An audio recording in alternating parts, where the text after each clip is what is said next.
नमस्कार दोस्तों, कैसे हो आप सब लोग।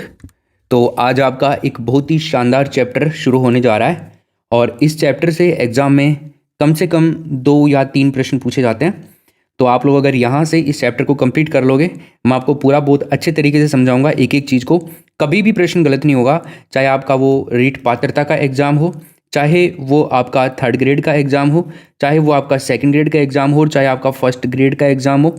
कोई भी एग्जाम हो, कॉलेज लेक्चर तक के एग्जाम में इस क्वेश्चन यहाँ से जो बनने वाले हैं इस चैप्टर से गलत नहीं होगा। मैं आपको समायोजन की सारी युक्तियाँ वगैरह अपन सब कुछ पढ़ेंगे, एक एक चीज़ को बढ़िया ढंग से डिस्कस करेंगे। तो बिना अपना टाइम ख़राब किए अपन करते हैं शुरुआत।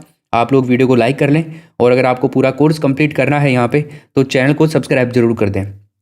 देखो, सब्सक्राइब कर लोगे तो यहाँ पे आप लोगों को सारे के सारे नोटिफिकेशंस मिल जाएंगे सभी क्लासेज के, और बेल आइकन दबा दोगे तो उसके बाद में आपको क्या करना है दोस्तों, मैं आपको बता देता हूँ। मान एजुकेशन ऐप डाउनलोड कर लेना है। प्ले स्टोर से क्या डाउनलोड करना है, मान एजुकेशन ऐप। वहाँ पर ये सारे नोट्स जो हैं अवेलेबल हैं PDF फॉर्म में भी और बुक के फॉर्म में भी। आप चाहो तो बुक भी मंगा सकते हो और आप चाहो तो PDF भी आप इसकी ऐप में प्राप्त कर सकते हो। रक्षा युक्तियों का नाम सुना है तुमने? 1st ग्रेड में तो बहुत इंपॉर्टेंट चैप्टर है। यहाँ से 3-4 प्रश्न आते हैं 1st ग्रेड के अंदर, तो रक्षा युक्तियों से सब कुछ क्लियर होने वाला है आपका। चलो, तो समायोजन और कुसमायोजन की बात करें अपन, एडजस्टमेंट कहेंगे अपन समायोजन को, और जो कुसमायोजन है इसको माल एडजस्टमेंट कहेंगे। देखो, एक सिंपल सी लैंग्वेज में मैं आपको इस चीज़ को समझाने की कोशिश करता हूँ। तो देखो, मनुष्य जो है, हम लोग जो हैं एक सामाजिक प्राणी हैं। क्या है? सामाजिक प्राणी। सभी हम लोग क्या हैं? सामाजिक प्राणी हैं। तो हम अपने अंत समय तक समाज में ही रहना पसंद करेंगे, ठीक है ना भाई। सामाजिक प्राणी जो होता है समाज में ही रहना पसंद करता है। हमारी जो प्रसन्नता है वो समाज में ही रह करके है। हमारी जो रुचि, पसंद, अभिवृत्तियाँ, ये सब हम समाज में ही रह करके प्राप्त करते हैं, ठीक है। अच्छा, एक सिंपल सी चीज़ बताऊँ, यूँ समझ लीजिए, जब व्यक्ति खुश रहता है ना, जब व्यक्ति खुश रहता है, और एक होता है जब व्यक्ति दुखी रहता है। तो ऐसे समझिए, जब व्यक्ति खुशी रहता है ना या खुश रहता है, तो ऐसे समझिए वो व्यक्ति क्या है? समायोजित व्यक्ति है। समायोजन हो रखा है उसका पूरी तरह से। और मान लीजिए कोई व्यक्ति दुखी हो रखा है तो कुसमायोजित व्यक्ति है वो। मतलब थोड़े समय के लिए नहीं, काफ़ी लंबे समय की बात कर रहा हूँ मैं, ठीक है। इसमें काफ़ी सारा टाइम आएगा, उसी के अंदर इस हिसाब को अपन देख सकते हैं। थोड़े समय के लिए तो दुख के कारण बहुत सारे हो सकते हैं और खुशी के कारण भी बहुत सारे हो सकते हैं, लेकिन कई दिनों तक लगातार ऐसी कंडीशन बनी रहती है किसी के साथ में, तब ये चीज़ काम करती है। एक सिंपल भाषा में आपको ये समझ लेना चाहिए इसके बारे में। अब अपन देखते हैं लैंग्वेज के अंदर, मतलब जो अपनी भाषा है इसमें अपन इसको सही ढंग से समझते हैं। मनोवैज्ञानिक भाषा में समायोजन और कुसमायोजन है, इसके बारे में मैं आपको पूरे एग्जाम्पल बताता हूँ। एग्जाम्पल आपके सामने आएगा ना, तो मुझे पता है आप लोग ढंग से समझ जाओगे इस चीज़ को। देखो, व्यक्ति जो होता है अपने विकास में ऐसी परिस्थितियों का सामना करता है जो उसकी इच्छाओं और आवश्यकताओं की पूर्ति के अंदर एक प्रॉब्लम बन जाती हैं, बाधक का काम करती हैं। फॉर एग्जाम्पल, एक एग्जाम्पल लेते हैं अपन, बहुत शानदार एग्जाम्पल है दोस्तों। एक छात्र मान लीजिए, कौन है? एक छात्र है, एक बच्चा है, एक स्टूडेंट, एक विद्यार्थी है। वो अपनी पढ़ाई पूरी करने के बाद में वो जाना जाता है हवाई सेना के अंदर। किसमें जाना जाता है? हवाई सेना के अंदर, एयरफोर्स में वो जाना जाता है। लेकिन उसका स्वास्थ्य जो है और उसके माता पिता का जो हठ है उसको लक्ष्य प्राप्त नहीं करने देता। कारण क्या आ रहा है? लक्ष्य प्राप्ति में बाधा क्या आ रही है? उसका स्वास्थ्य और उसके माता पिता का हठ। अतः उसमें असंतोष, ध्यान देना इस चीज़ को, असंतोष, ठीक है।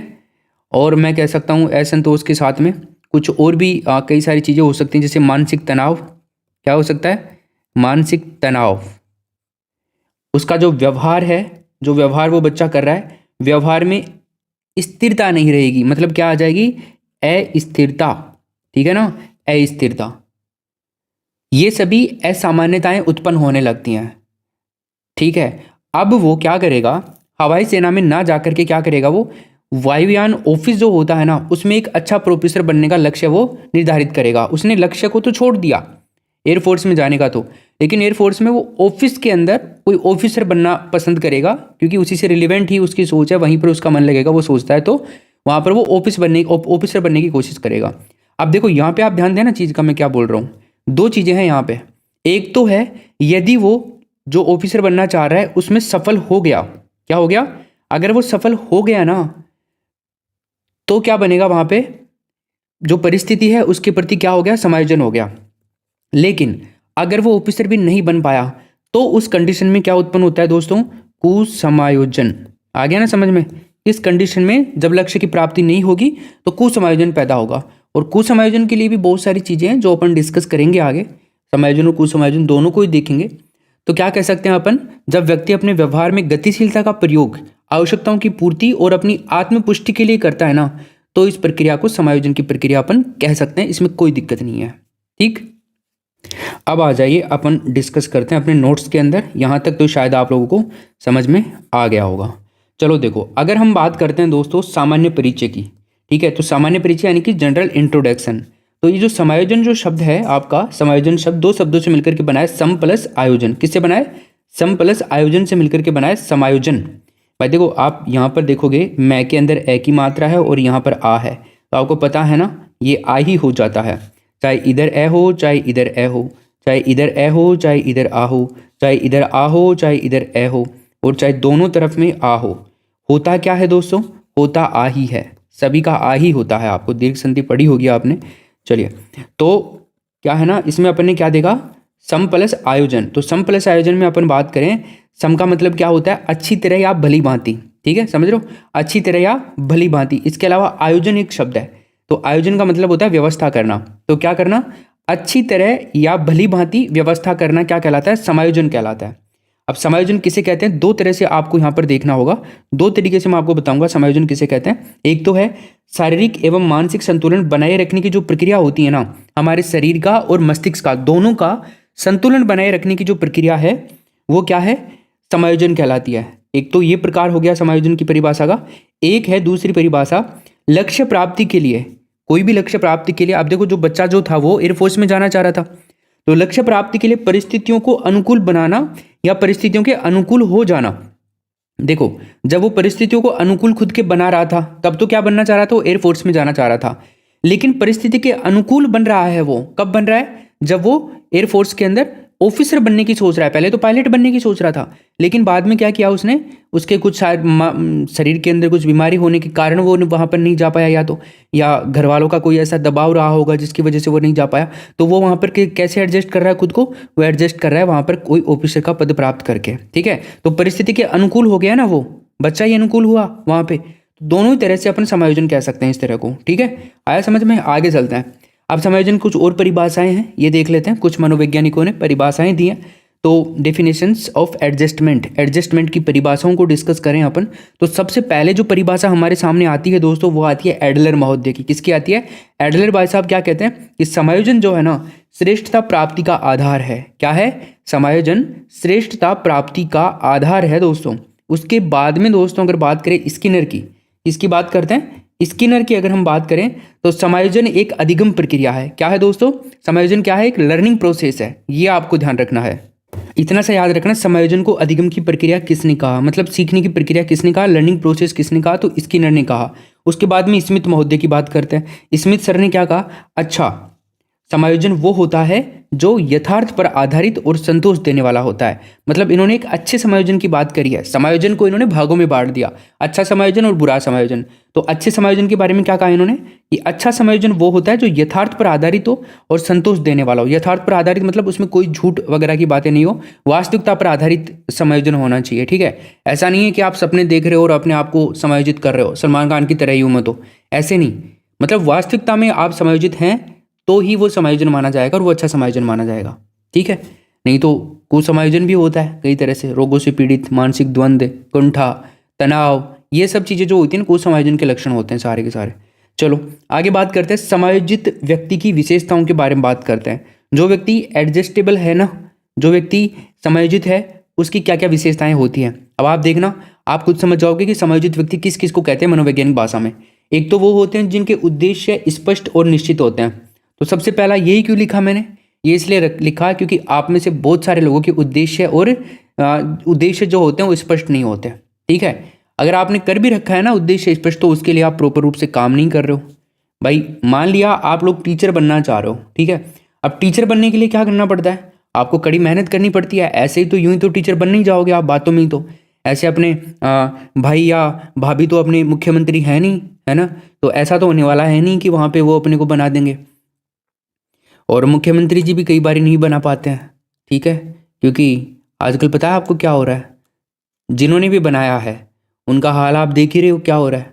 चलो, तो उद्देश्य स्पष्ट और निश्चित नहीं होते हैं जो समायोजित व्यक्ति नहीं होते हैं उनके, और जो समायोजित होते हैं उनके उद्देश्य स्पष्ट होते हैं और निश्चित होते हैं। ठीक, पहली बात तो आपके उद्देश्य और ये आपकी जो उद्देश्य हैं वो स्पष्ट होने चाहिए, निश्चित होनी चाहिए कि मेरे को यही करना है और इसके लिए मैं पूरी जी जान से मेहनत करूंगा। दूसरा है वह सामाजिक और सुखी होता है। जो एडजस्टेबल व्यक्ति होता है ना, पर्सन, सामाजिक समायोजित जो व्यक्ति होता है वो क्या होता है, समाज के अंदर सुखी रहता है। तो सामाजिक होता है और सुखी रहता है। सामाजिक का मतलब है सबसे हंसमुख तरीके से बात करता है वो। सोच उसकी सकारात्मक होती है। क्या होती है दोस्तों? सोच सकारात्मक होती है। किसकी सोच सकारात्मक होती है? जो समायोजित व्यक्ति होता है उसकी पॉजिटिव थिंकिंग होती है। उसके बाद में सांवेगिक स्थिरता व आत्म मूल्यांकन की योग्यता। संवेग जो होते हैं ना उनमें स्थिरता रहती है उसके, ऐसे संवेग उथल पुथल नहीं हो रहे होते हैं। और आत्म मूल्यांकन की योग्यता होती है, वो खुद का मूल्यांकन कर सकता है कि मैं गलत कर रहा हूँ, मैं सही कर रहा हूँ, मैं क्या कमी छोड़ रहा हूँ अपनी पढ़ाई में या मेरे जीवन जीने की शैली में, सब चीज़ें वो खुद से मूल्यांकन कर सकता है खुद की योग्यताओं का।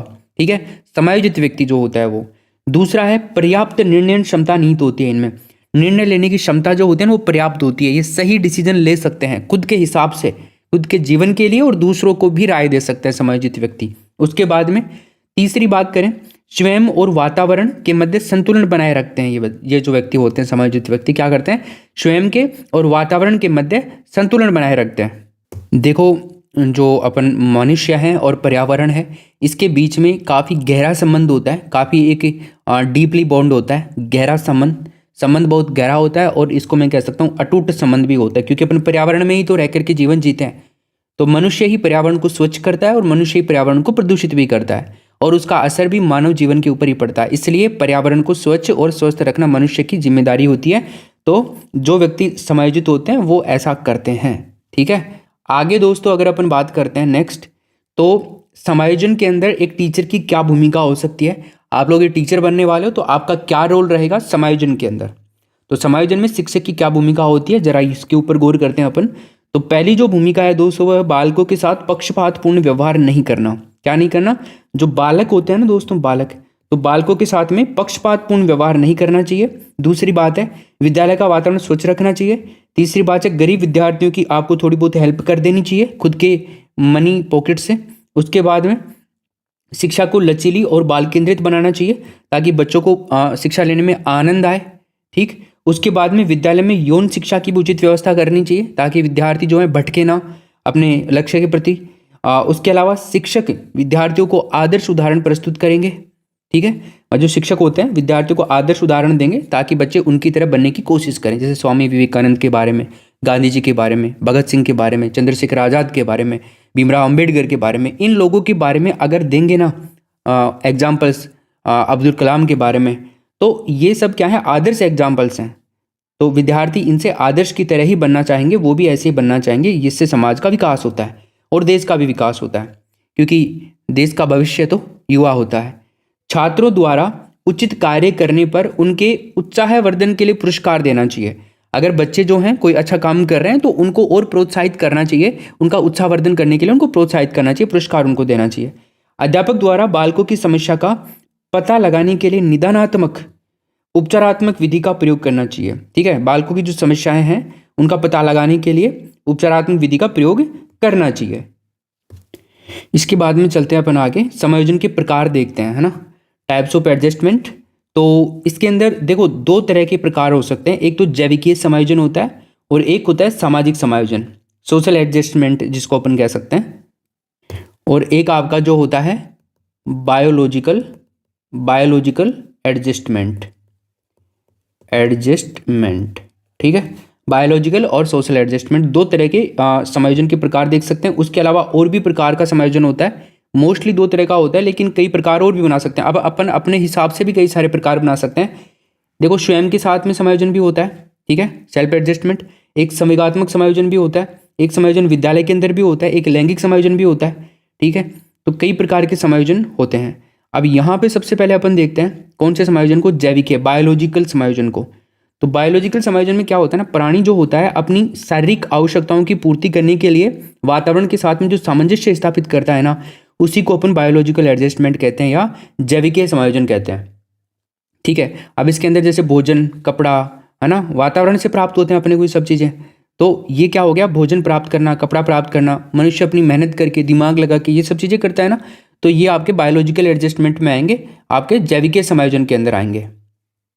उसके बाद में जो सामाजिक समायोजन है अपना, इसमें क्या है, प्राणी जो होता है अपनी आवश्यकताओं की पूर्ति करने के लिए समाज के साथ तालमेल स्थापित करता है। क्या करता है दोस्तों, समाज के साथ में तालमेल स्थापित करता है अपनी आवश्यकताओं की पूर्ति करने के लिए, जैसे घर परिवार, मित्र मंडली, संबंधी जो होते हैं, ठीक है, और पड़ोसी जो होते हैं, समाज के साथ उचित तालमेल बिठाना, है ना, और ये सारे संबंध रखता है।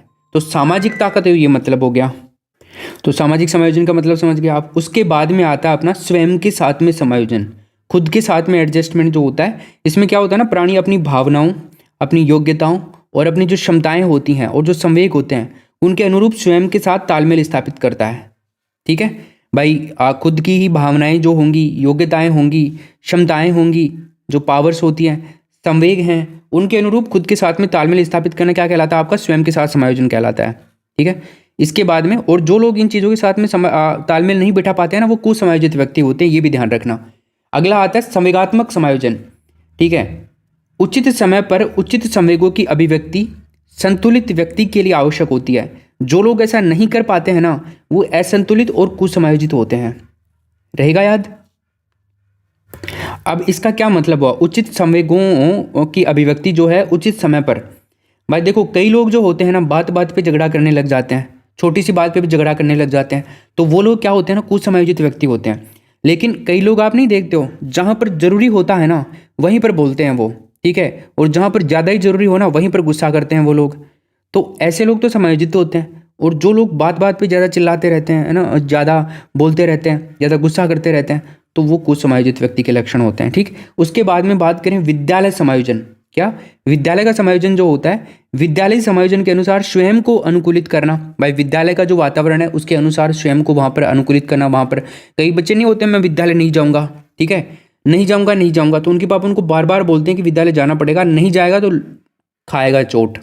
तो चोट खाने के बाद में बच्चा जाता है वहाँ पे, ठीक है, फिर दूसरे दिन वही बात, आज नहीं जाऊँगा, कल नहीं जाऊँगा, ये बात। तो उसको बार बार जब चोट लगेगी ना, तो बच्चा ये सोचेगा कि देखो विद्यालय तो जाना पड़ेगा, कैसे भी जाना पड़ेगा, चोट लगेगी नहीं तो बच्चा क्या करता है, वहाँ पे खुद को विद्यालय के वातावरण के अनुसार एडजस्ट करने की कोशिश करता है कि भाई साहब आना यहीं पे है, तो वो वहाँ पर लोगों के साथ में घुल मिलने की कोशिश करता है, मन लगाने की कोशिश करता है वहाँ पे खुद का, ये बात है।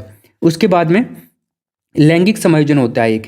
तो इसमें क्या होता है, व्यक्ति का समुचित लैंगिक विकास, यौन या काम के प्रति उचित दृष्टिकोण ही उसे अपने परिवेश के साथ में उचित प्रकार से समायोजित करती है। ठीक है, तो लैंगिक समायोजन भी एक समायोजन का प्रकार होता है। तो ये तो अपने समायोजन के प्रकार हो गए दोस्तों, मोस्टली जो अपन ने देख लिए हैं। उसके बाद में समायोजन के प्रतिमानों को देखेंगे, कौन कौन से समायोजन के प्रतिमान होते हैं। ठीक, समायोजन के प्रतिमानों को हालांकि अपन वैसे भी देख सकते हैं, लेकिन दो तरह से अपन ने कैटेगराइज किया है इनको। एक तो व्यवहारवादी प्रतिमान होते हैं और एक मनोविश्लेषणवादी प्रतिमान होते हैं। वैसे अगर देखें अपन तो समायोजन के प्रतिमानों के अंदर एक समायोजन का प्रतिमान आता है सोच, जो होती है ना सोच।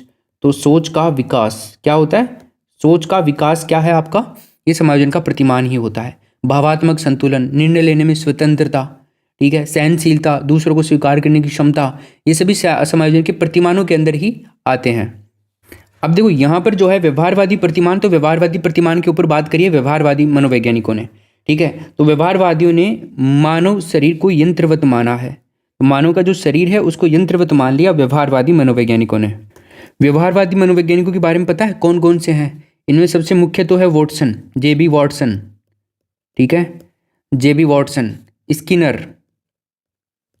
स्किनर, पावलव, ये काफ़ी बहुत ही इंपॉर्टेंट, थॉर्नडाइक, ये सारे क्या हैं, आपके व्यवहारवादी मनोवैज्ञानिक हैं। मिलर, सिदमन, बेयर, ऑस्गुड, टूम, जो सिडनी डब्ल्यू टूम जिनका नाम है, मतलब सुना होगा आपने, नीली मिलर, इकैदिन, ये सारे व्यवहारवादी मनोवैज्ञानिक थे। तो इन्होंने क्या किया, मनुष्य का जो शरीर है उसको यंत्रवत माना। अब आप कहेंगे सर यंत्रवत का क्या मतलब है। यंत्रवत का मतलब यहाँ पे इन्होंने ये माना था कि मानव का जो शरीर है ना वो दृढ़ मांसपेशियों और अवयवों से बना हुआ है, इसलिए मनुष्य का शरीर को अपन यंत्रवत कह सकते हैं। समझ में आ गई बात। चलिए आगे बात करते हैं अपन मनोविश्लेषणवादी प्रतिमान की। तो मनोविश्लेषणवाद का पता ही है आपको, किसने दिया सिद्धांत? Sigmund Freud. तो सिगमंड फ्राइड यहाँ पर आ जाएगा मनोविश्लेषणवादी प्रतिमान में। तो देखिए चेतन मन का संबंध आक्रामकता से होता है, किसने कहा? सिगमंड फ्राइड ने कहा। अपन बात कर चुके हैं चेतन मन और अचेतन मन की, कॉन्शियस माइंड और सबकॉन्शियस माइंड की, ठीक है। तो चेतन मन होता है वो 10 भाग में से एक वह भाग ही होता है, बाकी 9 भाग जो हैं वो अर्धचेतन मन के होते हैं, सबकॉन्शियस माइंड के होते हैं, ठीक है। मतलब जो हम नींद में होते हैं तो वो वाला भाग ज़्यादा होता है, उसका अध्ययन करना संभव नहीं होता है दूसरे व्यक्ति के लिए, और खुद के लिए भी बहुत मुश्किल होता है, क्योंकि चीज़ें याद नहीं होती हमारे को। सारी चीज़ें थोड़ी याद होती हैं कि हमने रात में कौन कौन से क्या क्या सपने देखे, ठीक, कुछ ही याद होते हैं। चेतन मन का संबंध आक्रामकता से होता है, ठीक है। जो चेतन मन होता है, जो हम जागृत अवस्था में होते हैं, जो अभी हम हैं, वो हमारा चेतन मन है। जब हम सोए हुए होते हैं नींद में, गहरी नींद में, तो हम अर्धचेतन मन में होते हैं, मतलब कि हम बेहोशी वाली हालत में होते हैं, तो वो अर्धचेतन मन होता है अपना, ठीक है। तो चेतन मन का संबंध जो होता है ना आक्रामकता से होता है। आक्रामक व्यक्ति चेतन जब होता है ना, जब उसको होश होता है तभी तो होता है, जब जागृत होते हैं तभी। स्वप्न को एडलर ने चेतन मन का प्रतिरूप दिया। देखो 2 चीजें हैं यहाँ पे, स्वप्न को फ्राइड ने अचेतन मन कहा और एडलर ने चेतन मन कहा। ये दोनों याद रखना, कंफ्यूज हो जाते हैं कई बार, यहाँ से प्रश्न बनेगा आपके एग्जाम के अंदर। तो स्वप्न को एडलर ने क्या कहा? चेतन मन माना, और फ्राइड ने अचेतन मन माना स्वप्न को। दोनों के बारे में स्टार लगा दे रहा हूँ यहाँ पे, याद रखिएगा। आगे बात करें, अचेतन मन को फ्राइड ने व्यक्ति के व्यवहार के समायोजन की कुंजी कहा। यह भी बहुत इंपॉर्टेंट परिभाषा है। फ्राइड ने अचेतन मन के बारे में क्या कहा कि व्यक्ति के व्यवहार के क्या है, ये समायोजन की कुंजी है। इसके अलावा अचेतन मन में मूल प्रवृत्तियां जो होती हैं, संवेग, नैतिकता, भावनाएं, ठीक है, ये सब क्या होती हैं? अचेतन मन की मूल प्रवृत्तियां होती हैं। अचेतन मन में हमारे संवेग भी जागृत हो जाते हैं, नैतिकता, हम दूसरों की काफ़ी हेल्प भी करते हैं सपनों के अंदर भी कई बारी, और भावनाएं भी हमारी आती। फिजिकल एक्टिविटी नहीं आएगी अचेतन मन में, ये ध्यान रखना है तुम्हारे को। बाकी संवेग, नैतिकता और भावनाएं अचेतन मन के अंदर होती हैं। इसके अलावा दोस्तों हम बात करते हैं समायोजन के उपायों के बारे में। एडजस्टमेंट के कुछ उपाय अगर अपन देख पाए, रेमेडी जो होती है, एडजस्टमेंट की रेमेडी देखें, उपाय, तो समायोजन तंत्र भी कह सकते हैं अपन इसको। तो देखिए विभिन्न परिस्थितियों के समय व्यक्ति को समायोजन करने की आवश्यकता होती है। भाई व्यक्ति अलग अलग परिस्थितियों में होता है, कई बारी हमारे को हमेशा देखो जन्म से लेकर के मृत्यु तक एक ही परिस्थिति का सामना थोड़ी करना पड़ता है, हमारे सामने लाखों परिस्थितियां आती हैं पूरे जीवन काल के अंदर। तो अलग अलग परिस्थितियों के समय व्यक्ति को अपने आप को समायोजित करना पड़ता है। कई बार आपको मान लीजिए विदेश जाना पड़ गया, कई बार मान लीजिए आपको बहुत दूर जाना पड़ गया, किसी बीमारी की वजह से आपको कहीं दूर जाना पड़ गया जहाँ पर 10-15 दिन ठहरने का आपको मौका मिलता है। तो वहाँ पे आप लोग उस वातावरण में 15 दिन तक का एक अपने दिमाग में एक सीन बनाते हो कि 15 दिन अपने को यहाँ पर रहना है, तो अपने को एडजस्ट करना पड़ेगा। चाहे घर पे आप लोग 50,000 के गद्दे के ऊपर ही क्यों ना सो रहे हो, वहाँ पर आप लोगों को एक चारपाई मिले तो मिले, नहीं तो फ्लोर पर भी सोना पड़ सकता है। ऐसी भी सिचुएशन वहाँ पर बन सकती है, ठीक है। कई जगह सुविधाएं नहीं होती हैं तो अपने आप को एडजस्ट करना पड़ता है, ये बात है। क्योंकि समायोजन नहीं कर पाने पर वो असामाजिक या पागल हो सकता है। अब आपको 15 दिन के लिए वहाँ पर रुकना पड़ रहा है तो आपको नींद नहीं आएगी। अगर आप खुद को समायोजित नहीं करोगे तो नींद नहीं आएगी, तो आपके सर दर्द होगा, आप बीमार हो जाओगे, और ज़्यादा बीमार हो जाओगे, पहले से बीमार हो तो कई सारी समस्याओं का सामना करना पड़ेगा। इसलिए मनोविज्ञान में समायोजन के विभिन्न उपाय प्रस्तुत किए गए हैं, जिसे समायोजन तंत्र भी दोस्तों कहा जाता है। ठीक है, याद रखोगे इन सब चीज़ों को, वेरी गुड। आगे अगर दोस्तों अपन बात करते हैं समायोजन के प्रत्यक्ष उपायों के बारे में बात कर लेते हैं। किसके बारे में बात कर लेते हैं? समायोजन के प्रत्यक्ष उपाय। इनमें से एक तो है बाधा का निवारण या बाधा का विनाश, निवारण कर दीजिए या विनाश कर दीजिए। एक है मार्ग परिवर्तन, मार्गांतरीकरण सुना है ना आपने, मतलब अन्य उपाय की खोज करना, कोई दूसरे उपाय के बारे में देखना। एक है लक्ष्य प्रतिस्थापन, और एक होता है व्याख्या, निष्कर्ष या निर्णय। ये 4 हैं प्रत्यक्ष उपाय समायोजन के। तो प्रत्यक्ष उपाय जो हैं हमारे होते हैं 4। अब प्रत्यक्ष उपाय 4 होते हैं तो कौन कौन से प्रत्यक्ष उपाय होते हैं 4? एक तो आपका रिमूविंग बैरियर, बाधा का निवारण या फिर विनाश, ठीक है। दूसरा हमारा उपाय है दोस्तों मार्ग परिवर्तन या फिर अन्य उपाय की खोज करना। तीसरा है हमारा लक्ष्य प्रतिस्थापन, और चौथा है व्याख्या, निष्कर्ष या निर्णय। इन चीज़ों के बारे में हम 1 बाय 1 करके डिस्कस करेंगे। सबसे पहले अगर अपन बाधा का निवारण या बाधा के विनाश की अपन बात करें, पहले ऑप्शन के बारे में, जो हमारा पहला है प्रत्यक्ष उपायों के अंदर रिमूविंग ऑफ बैरियर। देखो इस विधि में क्या होता है ना, व्यक्ति उस बाधा का निवारण या विनाश करता है जो उसको अपने उद्देश्य को प्राप्त नहीं करने देती या उसके उद्देश्य को प्राप्त करने में बाधा बनती है। ऐसी कोई समस्या, वो उस बाधा के निवारण के लिए प्रत्यक्ष रूप से कई प्रकार के उपाय करता है। तो ये तो होता है बाधा का निवारण। दूसरा होता है मार्ग परिवर्तन या फिर अन्य उपाय की खोज।